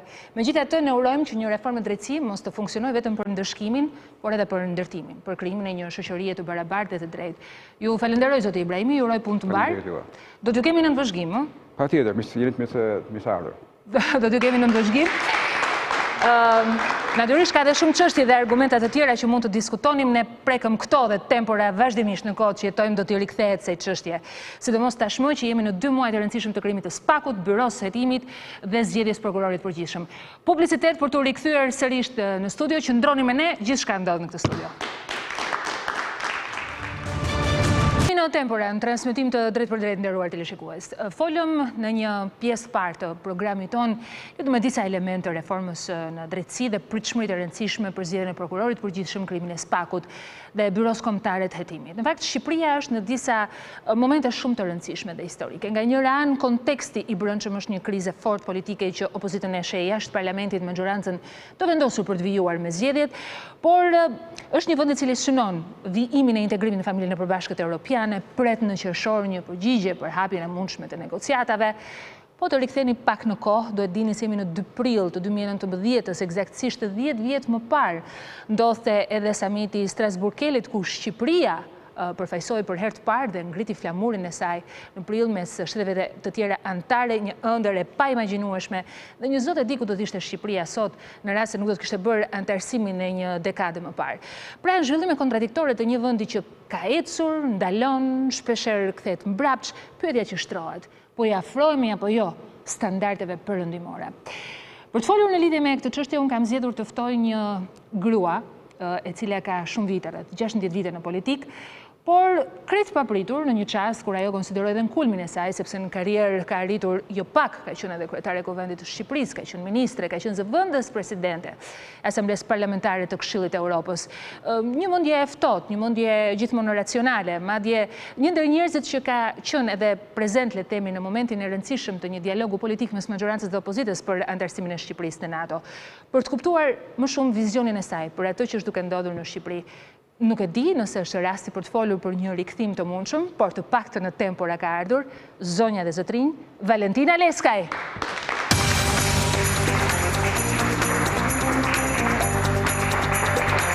Mirëmbrëma zonja Leskaj. Mirë se erdhët, kënaqësi. Ju falenderoj.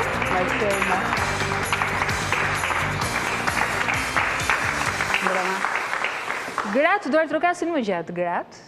E vurare, kur hit në studio. Kjo është një mirë. Akomodoni, zonja. Është emancipimi i shoqërisë. Dhe mua më vjen mirë, sepse ju jeni një ndër kontribueset më të rëndësishme, duke shënuar rekorde, siç e thash, jo vetëm të përfaqësimit në Shqipëri, por edhe në nivel. Për shembull, po mendoja teksa po bëja prezantimin tuaj, çdo ndodhte sikur të ishit ju tani zëvendës presidente e Asamblesë Parlamentare të Këshillit të Evropës, siç ishit disa vite më parë. Nuk e besoj që do ndodhte në një gjë e madhe, sepse Asamblea Parlamentare e Këshillit të Evropës ka kaq shumë personalitete sa që nuk është një zë nga Shqipëria, nga kjo Shqipëri natyrisht që për vendin kur ke një zë atje është mirë. Kur është intervista e fundit televizive që keni dhënë, zonja Leskaj? Ja, nuk ka shumë kohë, por me juve ka kohë. Bash ka kohë. Me Sonilën ka kohë. Me Sonilën ka kohë dhe që nga... Por në fakt, këto që nga kohë që janë shkputur nga politika, kisha vendosur që për një periudhë të paktën 1 vit e gjysmë, 2 vjet, të bëja një distancë higjienike nga... Prandaj ju pyeta. Për mua ishte papritur, në fakt, deklarata juaj, vendimi që morët për të larguar nga politika. Ju bët një deklaratë e cila ishte në kufit diplomatik, etik, për të thënë po i lë radhën të rinjve, ndërkohë që ju shoh në formë dhe më të re se kurrë dhe nuk besoj që kishte të bënte kjo. Nuk besoj që mund të ishte kjo arsyeja. Përpara se t'ju a bëj pyetjen e drejt për drejt, dua edhe për publikun. Meqense ka një përpjekje në këtë periudhë për të rithyrur në vëmendje zërat të politikës shqiptare të cilët kanë kontribuar për gjatë viteve të tranzicionit, sidomos në ndërtimin e dialogut politik, edhe zonja Valentina Leskaj në disa analiza apo dhe në rrjetet sociale më shfaqi shumë shpesh dhe ishte një nga motivimet për ta patur në studio. Po mbi të gjitha për të kuptuar kush është Valentina Leskaj. Një pjesë e di, një pjesë janë ende të rinj, nuk ka shumë që është larguar nga politika dhe nuk e dim nëse do të rikthehet sërish. Kjo është Valentina Leskaj.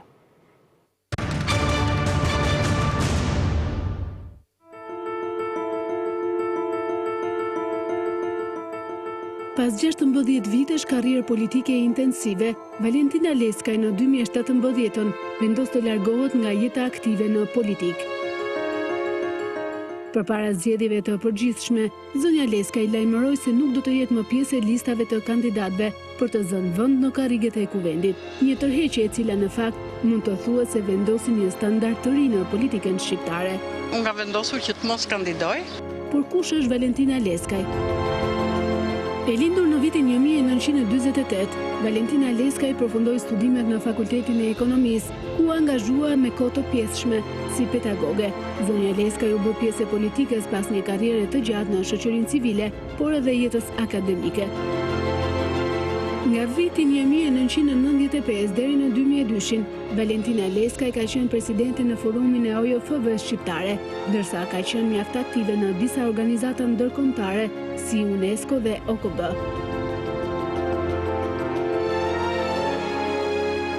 Ndërkohë, Valentina Leskaj është i para gruas shqiptare që ka mbajtur postin më të lartë si zëvendës presidente e Asamblesë Parlamentare të Këshillit të Evropës për 2 vite me radhë, nga 2015 deri në 2017.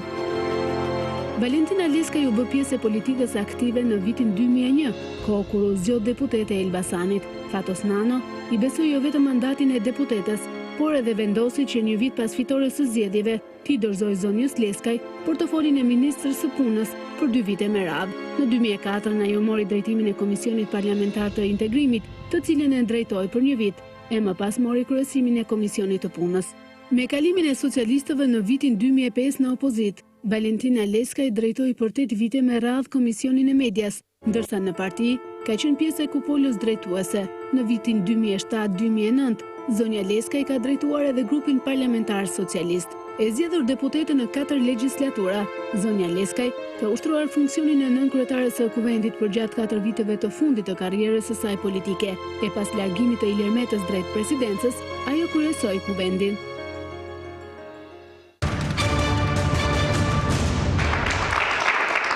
Enka se kishim ndërtuar të CV me Mariana Legisin, zonja Leskaj, sepse realisht e kam të vështirë të kuptoj largimin tuaj nga politika. Pse ai vendim? Sonila, sa më shumë kalon kohë, aq më shumë bindem për vendimin që ka marrë. Në fakt, unë kisha kohë që e kisha menduar. Dhe arsyeja që njoftimin për shtyp, atë prononcimin që e bëra me vonesë, ishte sepse ne ishim në fazën e zgjedhjes së presidentit, unë duke qenë nënkryetare kuvendit natyrisht që nuk mund të dilja përpara se të përfundonte procesi dhe pa dyshim që të bëja detyrën time, përgjegjësitë e mia, dhe mbasi mbaroi ai proces, dhe unë në një farë mënyrë bëra ato detyre që më takoni, dola dhe bëra këtë prononcim për shtyp. Pa dyshim, përpara se të bëja këtë, kam kërkuar një takim kryetarit të Partisë Socialiste dhe i kam kërkuar që unë nuk do të kandidoj më. Në fakt, unë sinqerisht të them me bindje që gjithmonë kam dashur të promovoj të rinjt dhe mendoj që politika ka nevojë që të rigjenerohet dhe natyrisht që të krijojë hapësira për të rinjt. Madje kam thënë një gjë që do preferoja të ishte një e re. Si ju duken të rinjt që kanë hyrë atëherë? Që nga koha e largimit tuaj?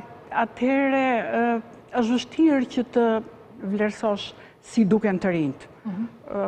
Unë besoj që nëse do më pyesje që si është parlamenti, padyshim që nuk ndjehem mirë në situatën që është parlamenti. Nëse do më pyesni që si janë të rinjt, unë besoj që askush s'ka ardhur i mësuar në politikë dhe padyshim që kanë nevojë për një kohë, për eksperiencë, për mbështetje që të bëhen se jo edhe më të mirë se sa ata që kanë qenë. Problemi nuk qëndron se si janë ata që janë atje. Problemi qëndron ke procesi.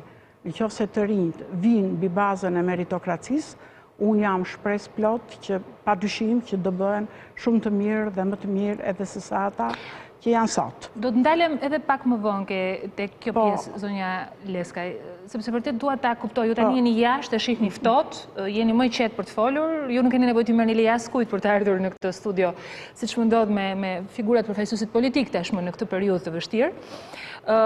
Do të nisë kështu. Në fakt, më falë që të ndërpres, po për hir të së vërtetës nuk është se ka marrë shumë leje edhe më përpara. Edhe dua ta them që kam thënë jo, kur kam gjykuar që nuk duhet ta bëj. Do ta bëni për shembull po tishit edhe tani në Partinë Socialiste, ta thyeni? Unë padyshim që do ta bëja nëse Ju duket normale ky vendim që është marrë për ju shihni nuk zhvillohen më debate, zonja Leskaj, ose vinë të vetëm dhe duhet marrë leje edhe atëherë ose përballje nuk pranohen. Kjo nuk ka të bëj vetëm me një palë, edhe unë nuk duhet marrë krah, po kjo nuk ka të bëj vetëm me një palë, Sonila më beso, sepse në fundit secili kur shkon në debat, padyshim që ka një zgjedhje. Edhe unë kur kam shkuar në për debate, kam pasur raste që kam refuzuar. Jo se më ka detyruar partia. Ishte zgjedhja juaj personale? Po, ka qenë zgjedhja ime personale. Dhe më ka ndodhur dhe me televizionet të rëndësishme. Madje më ka ndodhur dhe që jam shkëputur nga një emision shumë i rëndësishëm. Pra, kjo ka të bëj... Me integritetin personal? Po, natyrisht ka të bëj, sepse nëse je përballë me një njeri që nuk ofron debat, po ky është një diskutim shumë i gjerë. Ky është një diskutim që ndofta meriton një emision më vete, sepse për fat keq, gjithnjë e më pak në televizione, e për fat keq edhe në parlament, po sidomos në televizione, gjithmonë e më pak bëhen debate që vërtiten rreth çështjeve. Këtu debatet vërtiten më shumë rreth emrave të personit. Kalon në personale, se sa rreth çështjeve. Dhe unë nuk besoj që ky lloj debati është një debat produktiv. Dhe unë u jap shumë të drejtë kolegëve të mi të refuzojnë për ato lloj debatesh të cilat nuk janë të denja. Në rast se vendimi është personal, po kur vendimi bëhet në mënyrë të centralizuar, pra është një vendim që i bën... Ta mbaroj iden, mund të vide aty. Patjetër.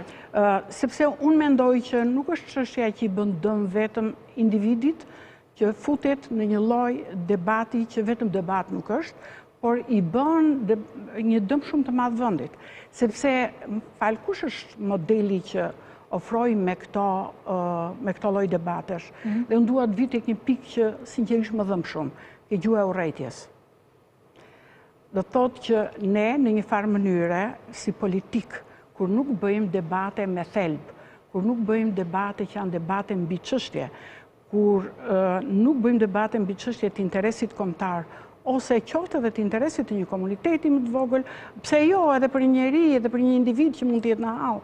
Por nëse debati vërtitet vetëm rreth sharjeve, fyerjeve, vulgut, dini zonja Leskaj çfarë ndodh me kurbën e audiencës në një moment të tillë? Pra ka një mungesë etike, sigurisht nga natyra që vinë dhe ulen në studio, më fal që ju ndërpres, ka një mungesë etike, ndoshta edhe tek një pjesë e publikut, se ju nuk imagjinoni ç'ndodh me ato kurba të audiencës, për cilën mua personalisht unë mendoj që jo sepse të shohin ti ke rëndësi, por sepse ndikon, qoftë edhe në një njeri të vetëm. Por dua të them që ka një rreth vicioz të krijuar midis medias, politikës dhe audiencës. Sharja, fyerja, urrëtia, ngrihet tensioni në studio, ngrihet kurba audiencës, ngrihen shikimet. Sonila, unë e di shumë mirë këtë. Dhe kam qenë shumë shpesh në për debate dhe natyrisht që moderatorët, gazetarët, shpesh thonë po ziuni pak. E kam thënë këtë. Sepse duan audiencën. Por në fundit, ne nuk mund të peshkohemi apo të bijem në këtë grack, që për hir të audiencës së një televizioni, në një farë mënyre, ne të prishim kulturën e debatit, apo të kontribuojmë se në këtë rast, politika, apo kushdo qoftë që merr pjesë në këto debate, bën një kontribut negativ në gjuhën e urrejtjes e cila rezonon në gjithë shoqërinë shqiptare. Debatet në qoftë se nuk peshojnë nga argumenti, por nga agresiviteti, unë do thosha që janë pa bukë. Derisa kryeministri na drejtohet me kazan e mediave, në kazan të gjitha idhen, sidomos të palarat. E ndajnë shoqërinë në llogore, deri te fëmijët e shkollave. Dhe kjo është e frikshme. Ju jeni dakord me gjuhën e kryeministrit kur na etiketon kazan në mediat, zonja Leskaj?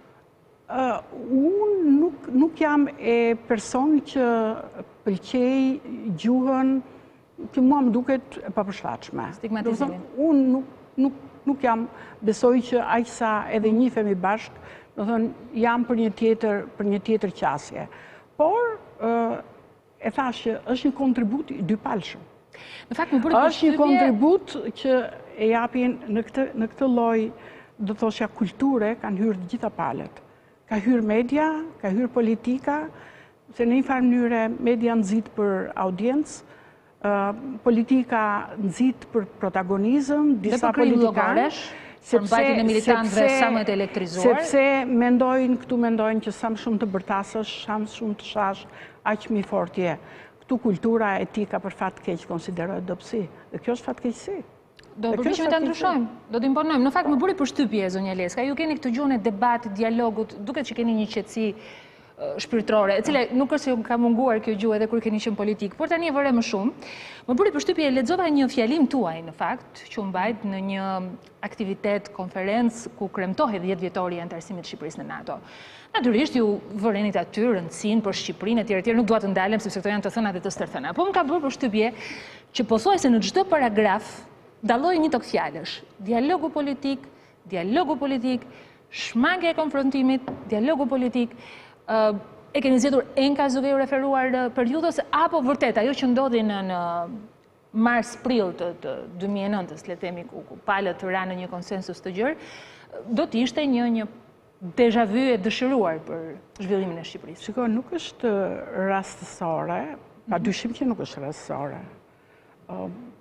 Unë vjen shumë keq kur e mendoj që 10 vjet përpara, dhe kam parasysh në prill ishte samiti i NATO-s në Bukuresht, ku ne e morëm ftesën për të antarësuar në NATO, dhe pastaj në prill, 3-4 prill ishte samiti i Strasburg-Këllit, ku Shqipëria pati fatin që të antarësoj në NATO, dhe lejo se dua ta them që ishte vërtet një ngjarje shumë e madhe për ne, jo vetëm për faktin që Shqipëria u antarësua në NATO, ishte një ëndër e madhe për popullin shqiptar, por edhe për faktin që u antarësua në një ditë të shënuar, që ishte 60 vjetori i NATO-s, dhe në një samit i cili mori vendime shumë të rëndësishme edhe për vetë NATO-n. Do të thotë që në samitin e Strasburg-Këllit u lançua koncepti i ri strategjik për NATO-n, i cili një vit më vonë u miratua në samitin e Lisbonës dhe pastaj ka avancuar dhe në samitet e tjera shumë të rëndësishme, siç ka qenë samiti i Varshavës apo më përpara i Uelësit. Dhe për sa i përket edhe vetë agjendës që kishin të dy samitet, qofta i Bukureshtit dhe qofta i NATO-s, ku morën vendime shumë të rëndësishme në radhë parë për vetë NATO-n, por edhe për vendet të tjera të cilat ishin aspirante ose në proces, duke përfshirë edhe Francën, e cila kishte dalë, po u rikthye. Dhe shumë vendime të tjera të rëndësishme. Dhe kur mendoj që 10 vjet përpara, ne arritëm që të vendosim dialogu në parlament, ne arritëm që të bëjmë reformën zgjedhore 8 muaj përpara zgjedhjeve, çka do të thotë që afati ligjor është 6 muaj, të paktën para zgjedhjeve. Ne e bëm përpara, e bëm pa ndërmjetësinë e ndërkombëtarëve, pra kemi punuar vetë për atë reformë. Filluam reformën në drejtësi dhe ram dakord dhe paktin për reformën në drejtësi, e cila më së fundi vetëm pas 8 vjetësh u fut në shinat e një reforme integrale të thellë dhe dua ta theksoj pakthyeshme, sepse reforma në drejtësi Tashti ka hyrë në një rrugë të pakthyeshme, sepse ne kemi miratuar edhe atëherë ligje që lidheshin me reformimin e drejtësisë, do të thoshja, po për sa i përket reformës, por fakti që ne miratuam këto të dyja, ram dakord, dhe vendosëm dialogu në parlament, unë kujtoj kur presidenti Bush në samitin e Bukureshtit tha që këto dy vende, ishte Shqipëria dhe Kroacia që u pranuan, dëshmuan që janë të gatshme për të marrë përsipër përgjegjësi. E pse e theksoj këtë? E theksoj sepse është shumë e rëndësishme për ta rikujtuar në këto 10 vjetar, sepse Shqipëria e mori ftesën dhe u antarësua mbështetur në pritshmëritë, në vullnetin politik që ne ishim në opozitë në atë kohë, Partia Socialiste, po dëshmuam një vullnet politik për bashkëpunim, ngritëm edhe një dialog dhe u mirat absolutisht bashkë, e thashim fillim të dy palët, dhe padyshim që në një farë mënyre nderuam vendin tonë në radhë parë, padyshim edhe vetë politikën shqiptare. Si ka mundësi pas 10 vitesh mungon kjo ndërgjegje?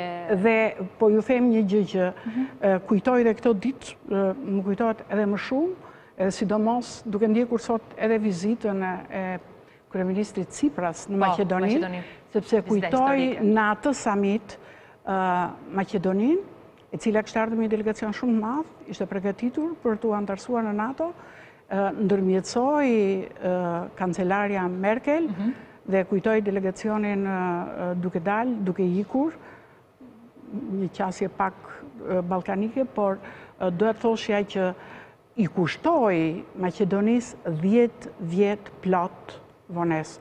Dhe natyrisht, shiko kur politikanët janë mendje hapur, janë vizionar dhe janë me kurajo, si që bën të dy politikanët, qoftë Zaevi dhe qoftë Tsiprasi, i dhanë vëndit të tyre, jo vetëm antarësimin NATO, i hapën rrugë antarësimit për në Bashkimin Evropian dhe kujtoj që pas samitit NATO-s, Maqedonia e çoi edhe në gjykat çështjen. E vërtet është, pati reagim megjithatë pa arritur një marrëveshje, nuk u bë e mundur dhe ky është një mesazh për ne, sepse do të thotë që çështja e dialogut, e marrëveshjes janë kushte.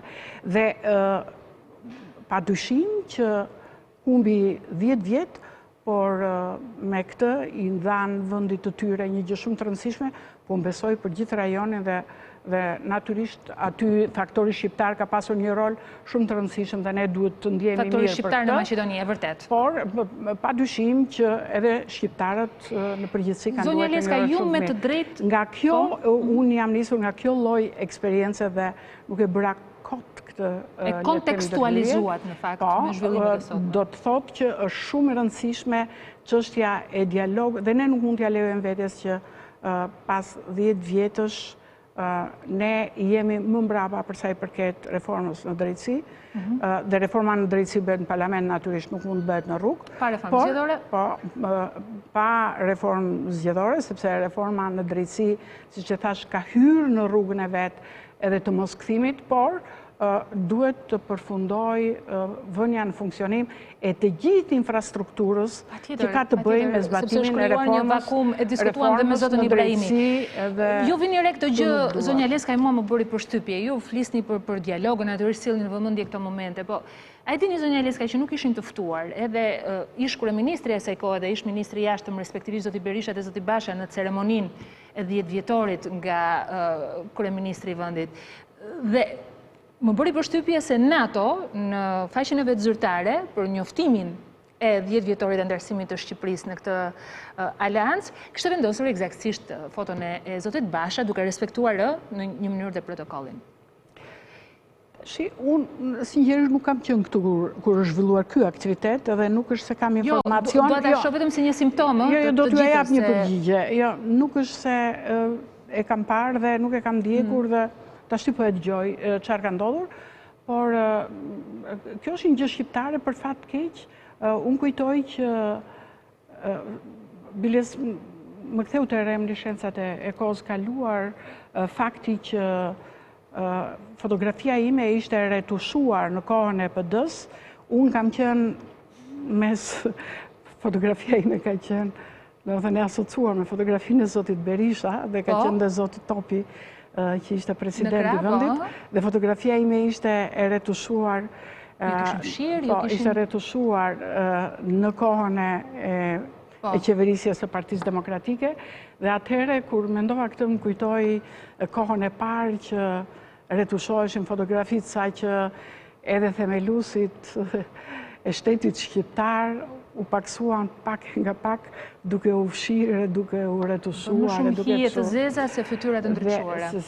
Kështu që është pak, unë sinqerisht nuk e di këtë, dhe nuk e di nëse kanë marrë apo s'kanë marrë ftesë, dhe nuk mund të komentoj mbi një gjë që nuk kam informacion zyrtar. Patjetër, për të qenë sinqert. Ju me të drejtë vutre, dhe këto janë fakte, nuk janë opinione që krahasuar me 10 vite më parë, duke parë çështjen e reformave në cilat ndodhemi, faktin që kërkohet një ekonomi funksionale, një shtet funksional, ai në vetvete presupozon jo vetëm konvencionalisht antarësimin në NATO, por edhe afrimin me standardet perëndimore.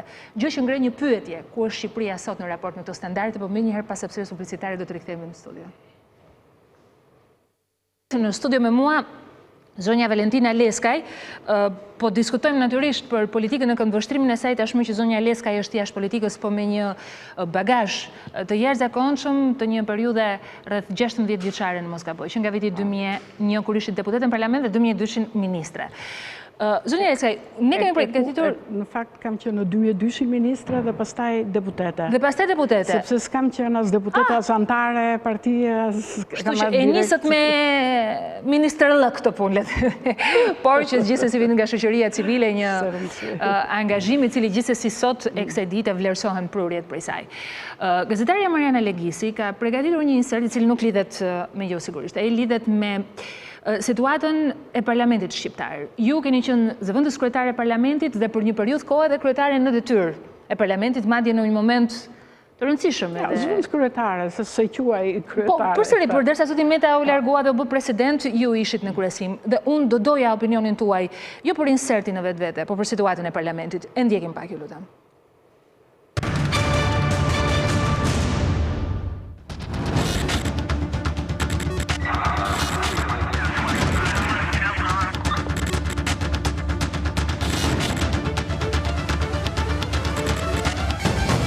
Drejtësi për të gjithë. E kjo nis me dhënien e drejtësisë për të paprekshmit, për të fortët dhe pushtetarët. Donald Lu, ambasadori amerikan që zgjodhi të flasë në gjuhën shqipe, nuk u mjaftua me miratimin e reformës në drejtësi me 140 vota në kuvend. Ish diplomati amerikan kërkonte që drejtësia të funksiononte e pas hekurave të shkonte kushdo që ka shkelur ligjet e vendit. Shqipëria ka një problem me lidhjen mes grupeve kriminale dhe politikanëve. Nëse e mohoni këtë, ju lutem të shqyrtoni rastet e Arbendokës, Mark Frokut, Gentian Mohamedit dhe Elvis Roshit. Kjo duke si një ëndër për shoqërinë shqiptare, në 27 vite, drejtësia nuk kishte thënë fjalën e saj për pushtetarët, por diplomati Donald Lu vendosi dhe afate për arrestimin e të ashtuquajtërve peshqit e mëdhenj. Arrestimin dhe ndjekim penale të disa peshqve të mëdhenj në fillim të vitit të ardhshëm. Por Lulzim Basha shfaqet më skeptik, ndërsa për ambasadorin dha këtë këshill. Mos gënjeni veten tuaj, zotëri ambasador, se shqiptarët nuk gënjehen më. Peshqit e mëdhenj janë në krahun tuaj në çdo pritje zyrtare dhe në podiumin e qeverisë këtu në parlament. Edi Rama zgjodhi krimin dhe jo Shqipërinë. Duke treguar gishtin nga Edi Rama, lideri i opozitës flet për një tjetër realitet. Të gjithë ata që prisnin arrestimin dhe vënien para drejtësisë së peshqve të mëdhenj, tani duhet të kënaqen me Cironka. Megjithatë, mjaft deputetë u detyruan të linin kuvendin, ndërsa edhe kryebashkiak dorëzuan mandatin e tyre.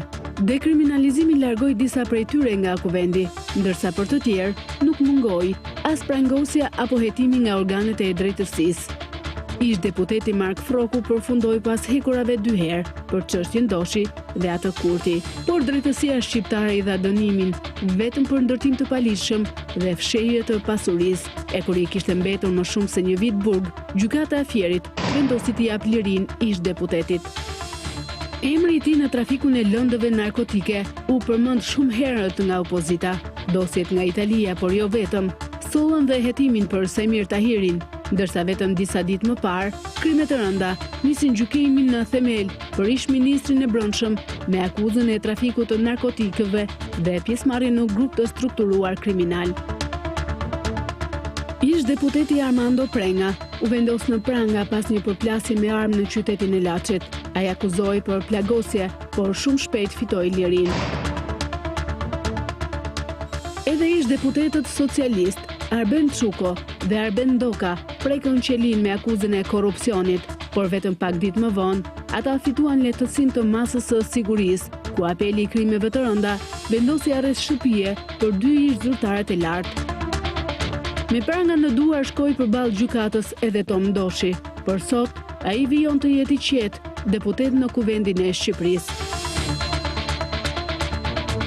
Këto ishin emra që sapo dëgjoheshin në media thuajse një peshk i madh përfundoi në qeli, por shumë shpejt optimizmi për drejtësi i linte vend zhgënjimit, pasi ata njëri pas tjetrit fitonin lirinë nga drejtësia.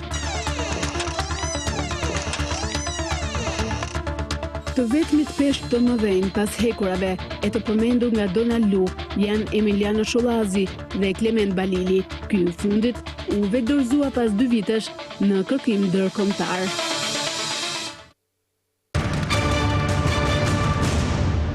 Zonja Leskaj, ishte një hulumtim dhe prezantimi i asaj që në fakt ka ndodhur dhe që në një mënyrë ose në një tjetër dëshmon edhe situatën e parlamentit shqiptar dhe asaj që ka ndodhur në vitet e fundit. Dekriminalizimi, nevoja e tij, sot një nevojë e tillë e cila e ka nxjerrë dhe opozitën në rrugë për të mos qenë pjesë e një parlamenti fasad sipas saj. Në fakt, ju si njëri që keni drejtuar parlamentin, si shikoni situatën e sotme? Së pari një herë që besoj që keni gjetur personin më të papërshtatshëm për të marrë me... Nuk do të merreni me insertin. Po, me insertin. Por, them më të papërshtatshëm për arsye sepse ne kemi folur dhe përpara dhe duhet ta them që unë nuk duhet komentoj mbi politikën e ditës. Për arsyet që thashëm përpara që kam bërë një distancë higjienike nga kjo lloj politike. Prandaj dhe unë ju pyeta nga kjo lloj politike. Për sa i përket, nëse do diskutojmë për sa i përket funksionimit të parlamentit, natyrisht unë e thash në fillim që nuk është një parlament i cili të jep, le të themi, kënaqësinë apo të mendosh që thuash që unë kam qenë në këtë parlament dhe ky parlament është vërtet parlamenti që shqiptarët... Çfarë ka çeduar, zonja Leskaj, në analizën tuaj? Unë mendoj që një në radhë parë opozita që është në rrugë është një fatkeqësi në radhë parë për vetë opozitën, sepse sinqerisht unë mendoj që vendi ka nevojë për opozitë. Ka nevojë për një opozitë konstruktive. Sepse në fundit ne po flasim për reformën zgjedhore që e bëm para 10 vjetësh dhe që reforma zgjedhore nuk po finalizohet as 2 muaj përpara zgjedhjeve dhe natyrisht që të gjitha gjasat janë që për zgjedhjet lokale nuk ka shans që të bëhet. Por natyrisht ku do bëhet reforma? Reforma do bëhet në parlament. Nëse opozita nuk është në parlament, natyrisht që bëhet një pengesë për reformën në drejtësi, sepse reforma nuk mund të bëhet nga rruga, po kështu besoj dhe reformat të tjera. Nëse ne po flasim për krimin, për dekriminalizimin, natyrisht dekriminalizimi nuk bëhet nga rruga. Dekriminalizimi bëhet në institucione, nuk mund të dali jashtë institucioneve, zgjidhja e çështjes së krimit, të korrupsionit, të trafiqeve po duash, apo Ka se kështu për insertin për të treguar që institucionet nuk kanë qenë të forta për ta... Unë nuk duhet që të komentoj, sepse mund të kem rezervat e mia ndaj insertit, po kjo është tjetër gjë. Ajo që unë duhet them është që të gjitha këto nuk zgjidhen në rrugë. Pra ju të besonit më shumë rrugës institucionale pavarësisht problematikave të shumta që janë krijuar. Absolutisht, pse e them këtë? Nëse opozita ka dalë në rrugë për zgjedhje të lira dhe të ndershme, pra konteston zgjedhjet, atëherë rruga e vetme për ta zgjidhur problem. Mendoj unë, ky është mendimi im personal dhe të tjerë mund mendojnë ndryshe. Ju a i më intereson, po është rruga e vetme për të bërë zgjedhje është bërja e reformës. Çfarë do thotë? Në qoftë se opozita pengohet, po unë nuk e di të pengohet, përkundrazi, me sa di, edhe zoti Rama ka bërë thirrje, ka thënë që bëni propozimet tuaja, jemi të hapur për çfarë do lloj propozimi. Por le ta lëmbënjan këtë. Do thonë qëndrimi i majorancës për hir të së vërtetës dhe nuk dua të vjem në pozitën që të marram, por për hir të së vërtetës ka qenë i hapur për sa i përket propozimeve për reformën zgjedhore. Unë mendoj që reforma zgjedhore zgjidhet duke që në parlament dhe duke bërë propozime sepse në fundit garantët janë sistemet. Garantët janë sistemet. Një minuta, ja ta mbaroj. Garantët janë sistemet. Pra, në këtë rast... Edhe kur janë të këqinj? Po, edhe kur janë, po sistemi gjithsesi është garant. Dhe ata kishin në dorë për ta ndryshuar. Kishin në dorë për të forcuar sanksionet, për të forcuar garantët për sa i përket sistemit zgjedhor. Po qoftë edhe për sa i përket reformës në drejtësi, edhe për t'i shtrënguar, dhe natyrisht, edhe për t'i ndryshuar, por edhe për të ndikuar edhe për institucionet.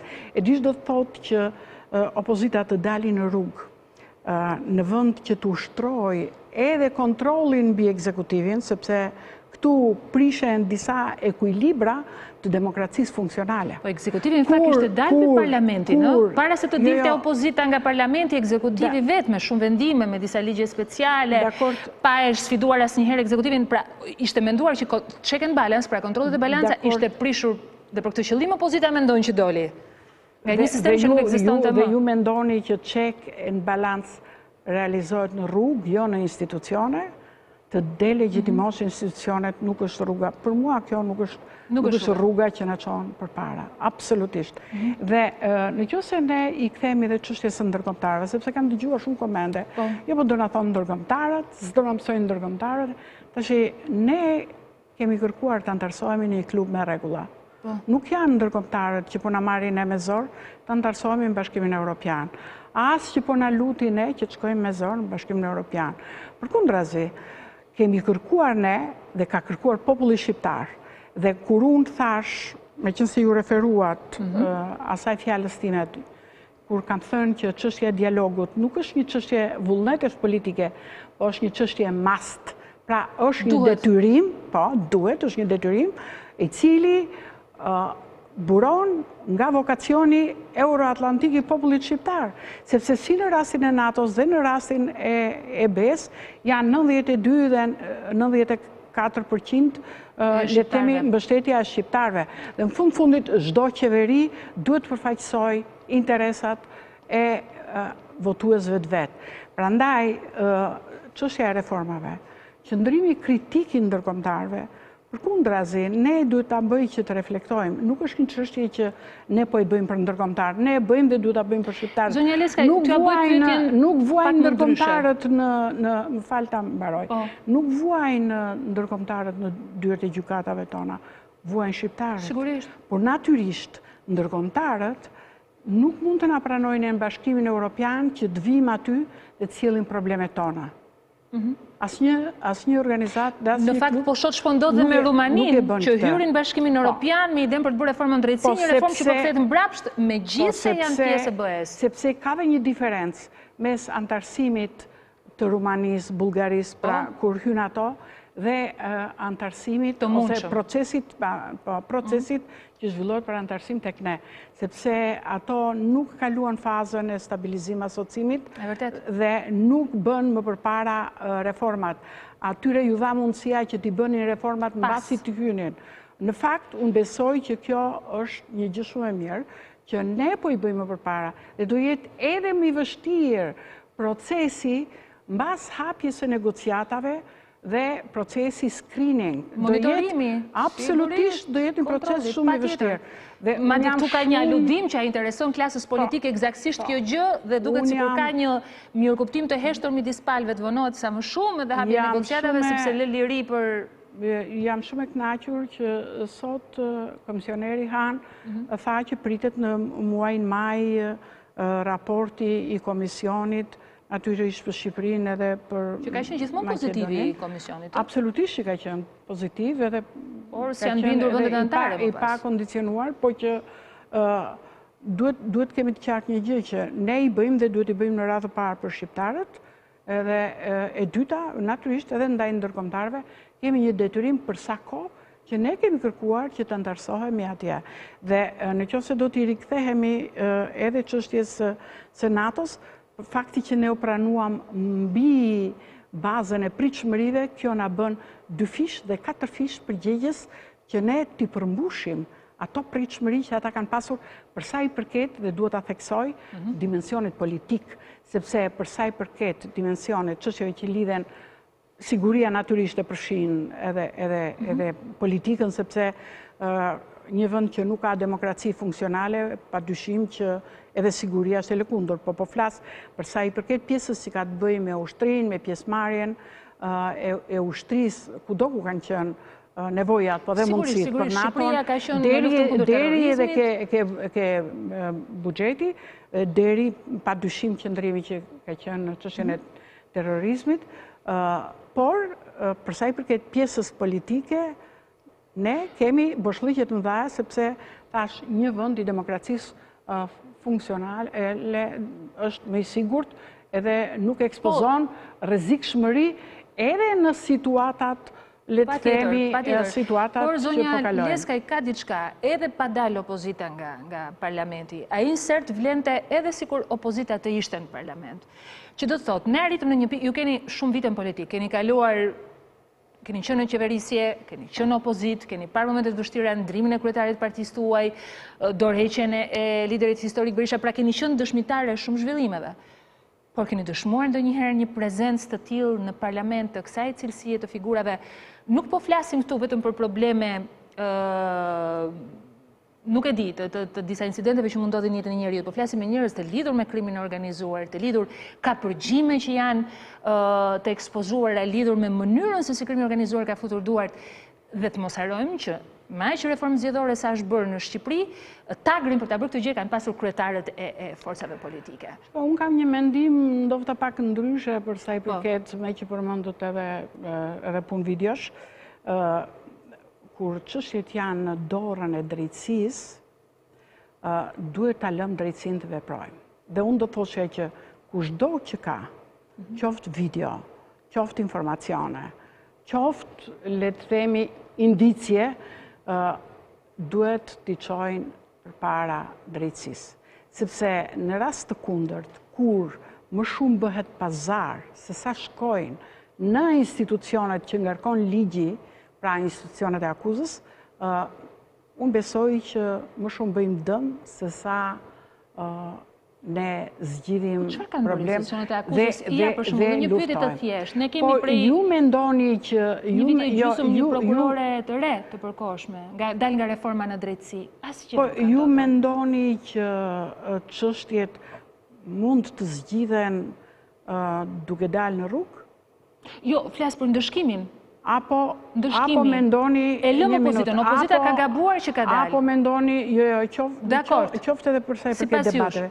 Apo mendoni që ne duhet të luftojmë që të kemi institucione dhe prandaj duhet bërë reforma në drejtësi, e cila, si që thash, natyrisht po bëhet është një rrugë pakthim, por prandaj duhet të ngrihen institucionet funksionale deri në fund spaku, sepse nuk ka rrugë tjetër përveç se një drejtësie funksionale dhe një sistemi që funksionon për të luftuar krimin dhe korrupsionin këtu dhe në çdo vend tjetër. Kjo është e vetmja rrugë që mund të japi zgjidhje. Rrugët e tjera më shumë bëjnë zhurmë se sa japin zgjidhje. Sepse në këto 30 vjet, janë afërsisht 30 vjet, po të tranzicionit shqiptar, që nga pluralizmi, kemi dëgjuar lloj-lloj akuzash dhe madje kemi dëgjuar akuza dhe pastaj kemi thënë që kemi dëgjuar që thuhet që janë edhe për fushat apo janë për politik, kështu që unë besoj sinqerisht tek institucionet.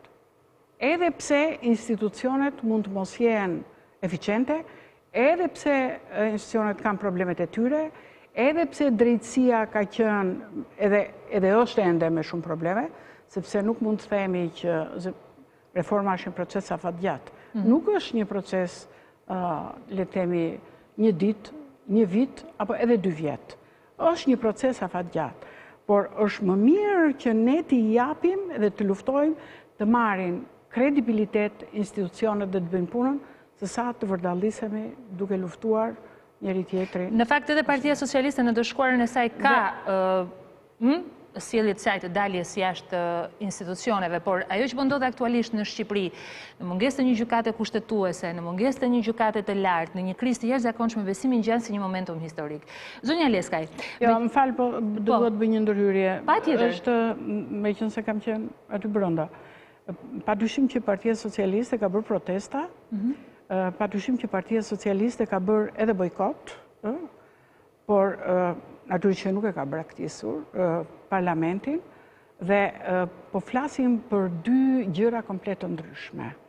Dhe më vjen keq që po i rikthehemi këtij debati, sepse kur ne kemi kontestuar zgjedhjet, kemi qenë natyrisht në të tjera kushte. Kur kontestohen zgjedhjet sot, bëhet fjalë për të tjera kushte. Pse them për të tjera kushte? Ne atëherë ishim në opozitë, s'kishim asnjë akses në institucione. Po flasim për disa zgjedhje kur opozita e sotshme në zgjedhjet e kaluara ka pasur më shumë se gjysmën e qeverisë, ka pasur Ministrinë e Brendshme, ka pasur Ministrinë e Drejtësisë, ka pasur Ministrinë e Financave, të Ekonomisë, Ministrinë, më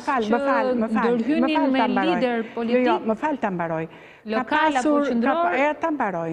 Ka pasur Ministritë Elektorale, të Shëndetësisë, të Punës, Zëvendës kryeministër, kryetarin e KQZ-s, pra ka pasur institucionet kryesore që lidhen me infrastrukturën zgjedhore, me monitorimin, me mbajtje. Jo, nuk ka qenë kështu. Edhe kur keni qenë ju? Jo, ne kemi pasur 7 ministrë, gjysmën e qeverisë, më shumë se gjysmën e qeverisë, kemi pasur ne, kur ishim në opozitë, absolutisht jo. A, ju po i referoni për 2017-ën? Po për 2017-ën.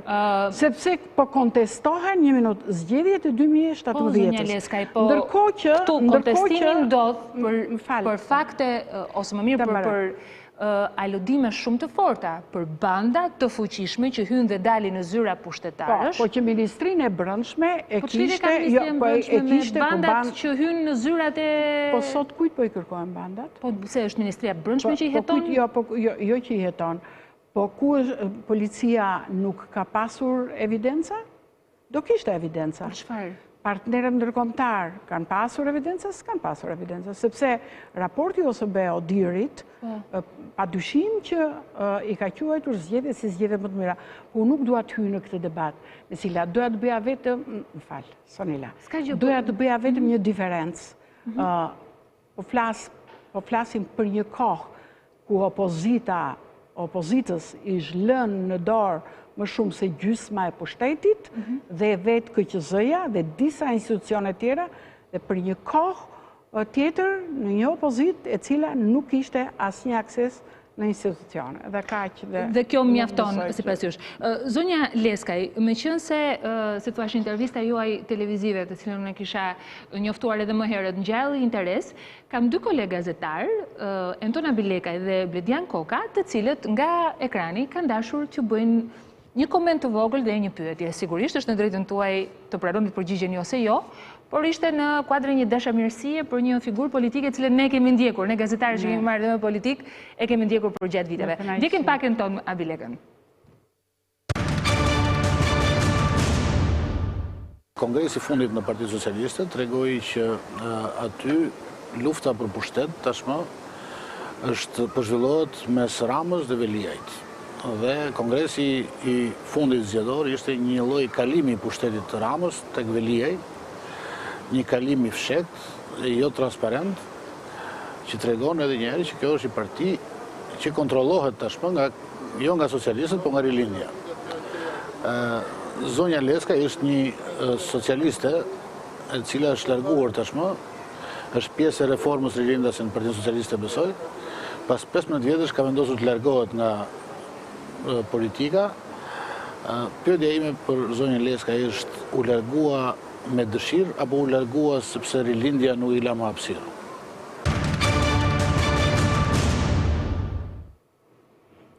Po, faleminderit për pyetjen. Në radh parë desha të komentoj pak edhe për çështjen e parë që ngriti zoti Ali Begej.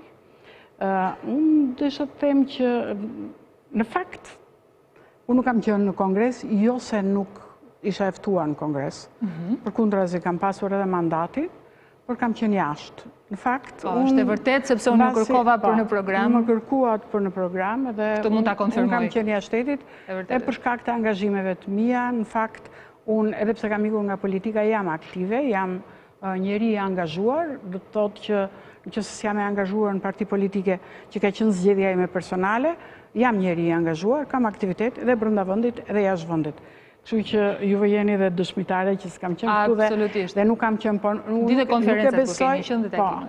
Nuk e besoj që kjo çështje nuk është çështje e një momenti. Më lejoni të them që jam e çuditur sinqerisht dhe ndoshta unë s'kam informacion për këtë kalim në kështu të pushtetit nga zoti Rama te zoti Velia. Ka qenë një miting i cili u presupozua dhe u komentua, nuk kemi asgjë... Mitingun e kam ndjekur, po kjo nuk është se ka qenë në fakt, mendoj unë. Ky është gjykimi im, sepse tash është një gjë që unë s'kam qenë brenda, por natyrisht mund të them që zoti Velia është shpallur kandidat i Tiranës. Unë besoj që edhe sinqerisht kam bërë një mesazh që unë besoj që nuk është se zoti Velia u shpalla ditë kandidat i Tiranës. Në një farë mënyrë ka qenë një kandidat i cili, sepse Velia i ka investuar çdo ditë për suksesin e vet. Dhe ka qenë në një farë mënyrë si një kandidat i mirë kuptuar apo i gjithë pranuar edhe nga shumë njerëz. Megjithatë nuk dua të hyj shumë në detaje për sa i përket kësaj çështje, por për sa më përket mua ka qenë zgjedhja ime personale, sepse në qoftë se do ishte që s'kishte hapësirë, natyrisht siç ka ndodhur dhe në raste të tjera brenda Partisë Socialiste, njerëzit se kanë parë veten në listë apo kur janë shpallur listat apo kur është diskutuar dhe kaq. Ndërkohë në mbledhjen e kryesisë, zoti Rama e ka thënë qartë që Vali më ka kërkuar që të mos kandidoj më, nuk kanë rëndësi gjërat e tjera. Por është një gjë që jo thjesht se unë e kam thënë për arsye le të themi. Sepse koincidoi kjo zonja Leskaj me largimin e njësër figurash të rëndësishme në Partisë Socialiste, të cilët le të themi kanë qenë aktiv edhe në kohën kur kjo parti drejtohej nga zoti Nano, edhe në kohën kur kjo parti drejtohej nga zoti Rama. Gjithmonë kur ka zgjedhje, gjithmonë kur ka zgjedhje kanë ndryshime. Daden, Amigdokle, do të thënë një seri emrash, të cilët në fakt u thyrën dhe në kauzë dhe përgjatë kongresit. Duket sikur her pas here ka nevojë për një rikthim tek rrënjët këtë socialistët. Ju a dini këtë ndryshimi rilindje socialist brenda Partisë Socialiste? Për hir të së vërtetës, do të thënë nuk është se kam ndier ndryshim, edhe po flas në marrëdhëniet e mia me ata që kanë ardhur, ata që janë le të themi të ardhurit e rinj, newcomers. Nuk është se kam ndjerë, natyrisht janë diferencat, mund të jenë në moshë, mund të jenë në mënyrën e menaxhimit të gjërave, apo të thënit, apo të dëbërit të gjërave, por mua ndoshta nuk është rasti për ta thënë, por personalisht unë ndjej që kam investuar të disa të rinj, që të afrohen në Partinë Socialiste dhe të zgjidhen në Partinë Socialiste. Dhe unë e kam thënë sinqerisht të vërtet atë, kur bëra prononcimin për shtyp, që unë dua që të zvendçohem nga një i ri edhe do preferoja një të re. Natyrisht, unë mendoj që elitat qofse... Por shumë kush ju ka zëvendësuar ju, zonja Leskaj? Këtë do të quani zëvendësuesin tuaj në Partisë Socialiste të ri në këtë moment? Shikon, nëse shikon si renditje, po unë kam qenë herën e fundit kam qenë në Vlorë. Edhe në Vlorë më ka zëvendësuar Vilma Bello, jam shumë e kënaqur. Domethënë ndihem shumë mirë që po me këtë frontin e parë të qeverisjes, Flas me emrat e rinj të ofruar në qeverisin socialiste. Për shumë analist, për publikun, një pjesë konsiderohen anonim, por... Sinqerisht, nuk jam ndjerë mirë kur dëgjoj që, domethënë, sepse janë të rinj, vinë nga hiçi dhe kështu. Unë kujtoj që Partia Socialiste gjithmonë ka pasur të rinj, për të vërtetës. Partia Socialiste gjithmonë i ka pasur deri edhe kryeministra. Por që vinin nga partia, kishin marrë të rrugën e karrierës brenda partisë. Natyrisht, këtë do të thoshja.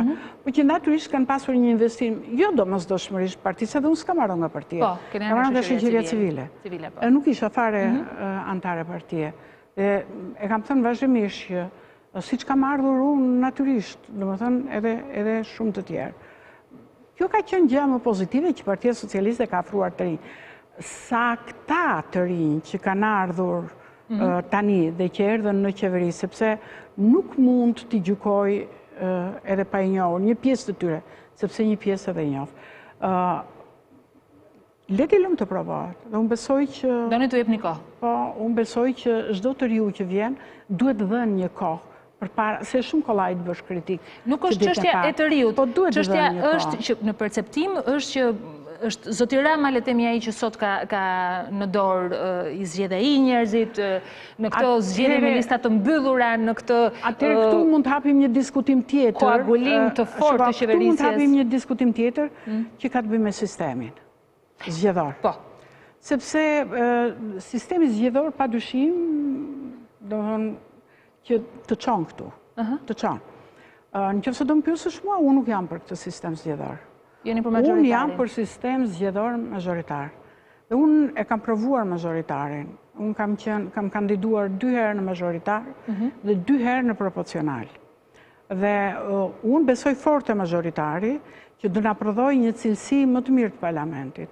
E di pse, sepse kam dëgjuar disa debate edhe televizive që thonë që është bërë ky sistem edhe na duhet proporcionali për arsye se njerëzit duan njerëz të fortë, ku diun njerëz më para. Mund të përfitojnë të fortët nga kontakti drejt për drejt me zgjedhësin. Kjo është një fyerje që i bëhet njerëzve.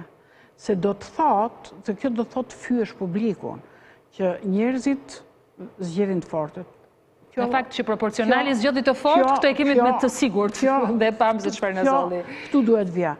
Kjo është e provuar, sepse edhe një arsye tjetër ka qenë për zgjedhur shumë gra.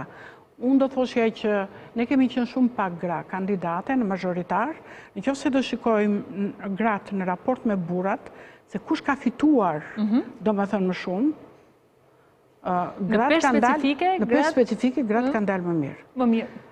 Dhe unë jam për sistemin majoritar dhe mendoj që do prodhoj të shojmë sa të hapur do jenë për këtë gjë. Bledjan Koka, ndërsa Tona Bileka ishte nga dosja Pikal portal i ri, i sapo i ri që i uroj suksese, Bledjan Koka nga Syri.net.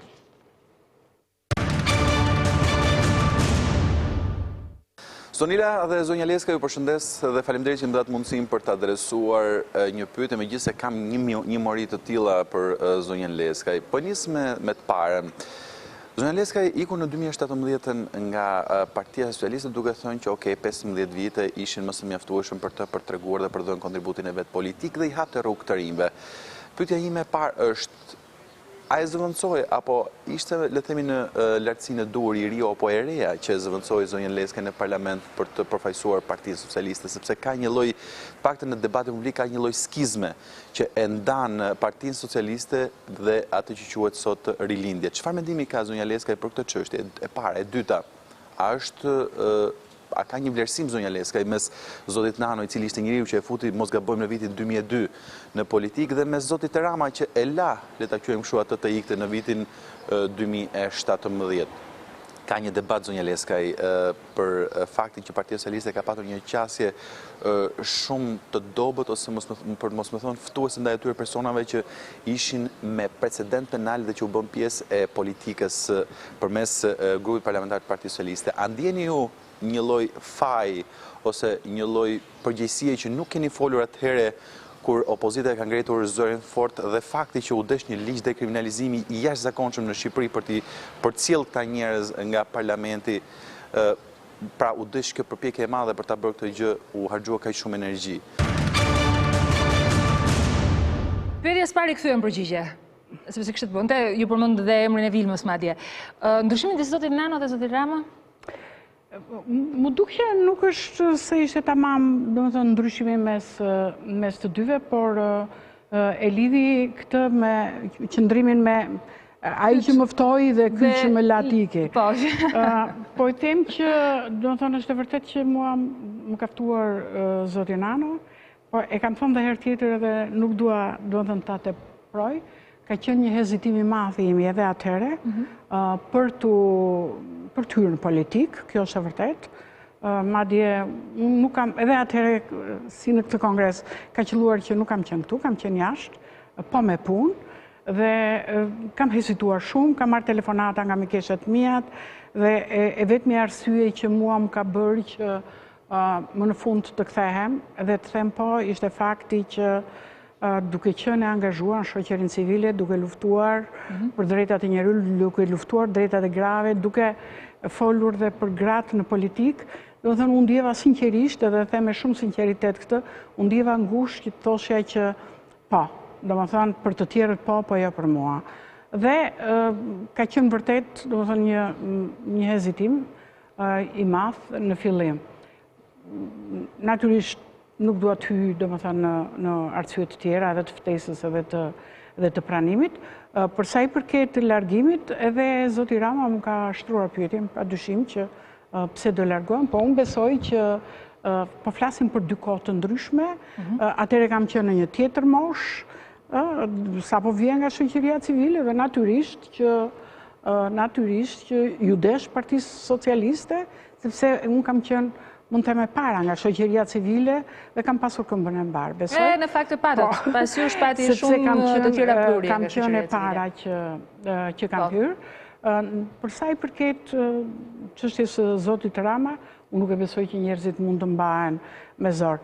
Unë e kam thënë edhe në një televizion tjetër, shumë muaj përpara se të kërkoj largimin, e kam thënë që kam kohë që i bëj pyetjen vetes çfarë bëj unë këtu në këtë parlament, dhe një nga arsyet lidhet me pyetjen e dytë që bëri Bledi, dhe meqense përmendi dhe opozitën, do t'i sugjeroja të pyesi disa nga kolegët e opozitës, të cilët e dinë disa gjeste që unë kam bërë dhe që nuk kam qenë dakord për disa nga këta persona që kanë hyrë në parlament, madje në një moment kam ndruar dhe vendin në parlament. Natyrisht nuk e kam bërë, sepse e kam bërë se e kam djerë, nuk është se e kam bërë për të dukur. E di këtë gjë dhe në qoftë se ka diçka që shqiptarët presin nga politikanët sot, presin këtë lloj integriteti dhe aftësie për të dalë dhe për të thënë disa gjërave ndalë. Ajo që trishton sot është që ky rreshtimi rreth liderit, e cili në fakt më tha edhe zoti Gent Ibrahimi kreu KLP-s, si një lloj simptome që i gjenë kryesisht në politikën shqiptare që jep modelin ky shqetëson. Zonja Leskaj, unë jam në limit kohës.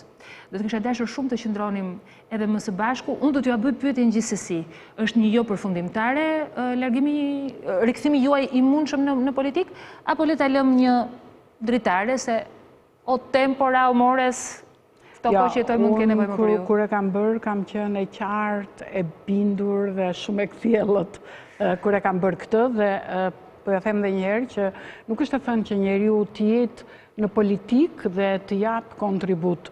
Politika për mua nuk ka qenë kurrë dhe nuk është kur një vend pune apo një vend që mund të siguroj diçka, përkundrazi ka qenë një angazhim dhe unë them që të shijon shumë angazhimi kur ti nuk je i lidhur me politikën, por kur je qytetar i lirë. Unë besoj se kuptuam shumë gjëra, sidomos midis rreshtave në këtë bisedë, zonja Leskaj. Shpresoj që po. E kujdesshme, por dhe qartë në të njëjtën kohë. Ishte kënaqësi për mua që zgjotet ishit në Tempora në këtë intervistë për dhënë opinionin tuaj mbi zhvillimet. Ne menjëherë pas hapësirës publicitare do të rikthehemi sepse kemi edhe surpriza dhe momente të tjera. Do ta ndezi këtë studio edhe një artiste. Unë them vëre në art dhe do bëj vepra gjithsesi. Menjëherë pas publicitetit. Po, vetëm një moment, ju lutem. Të thoshja diçka që kënaqësia natyrisht është e imja, megjithëse më detyrove të hyj në disa rrugë në të cilat... Nuk ishte paralajmëruar? Jo vetëm ishte paralajmëruar, por në të cilat unë në një farë mënyrë kam marrë një kthes tjetër. Megjithatë, unë mendoj që sot më shumë se kur, përvoja juaj, qetësia juaj, edhe mënyra se si keni menaxhuar në kohë situata dhe të nxehta si këto që kalon në Shqipëri, janë një moment i mirë për t'i folur. Faleminderit. Faleminderit zonja Leskaj. Një herë pas publicitetit.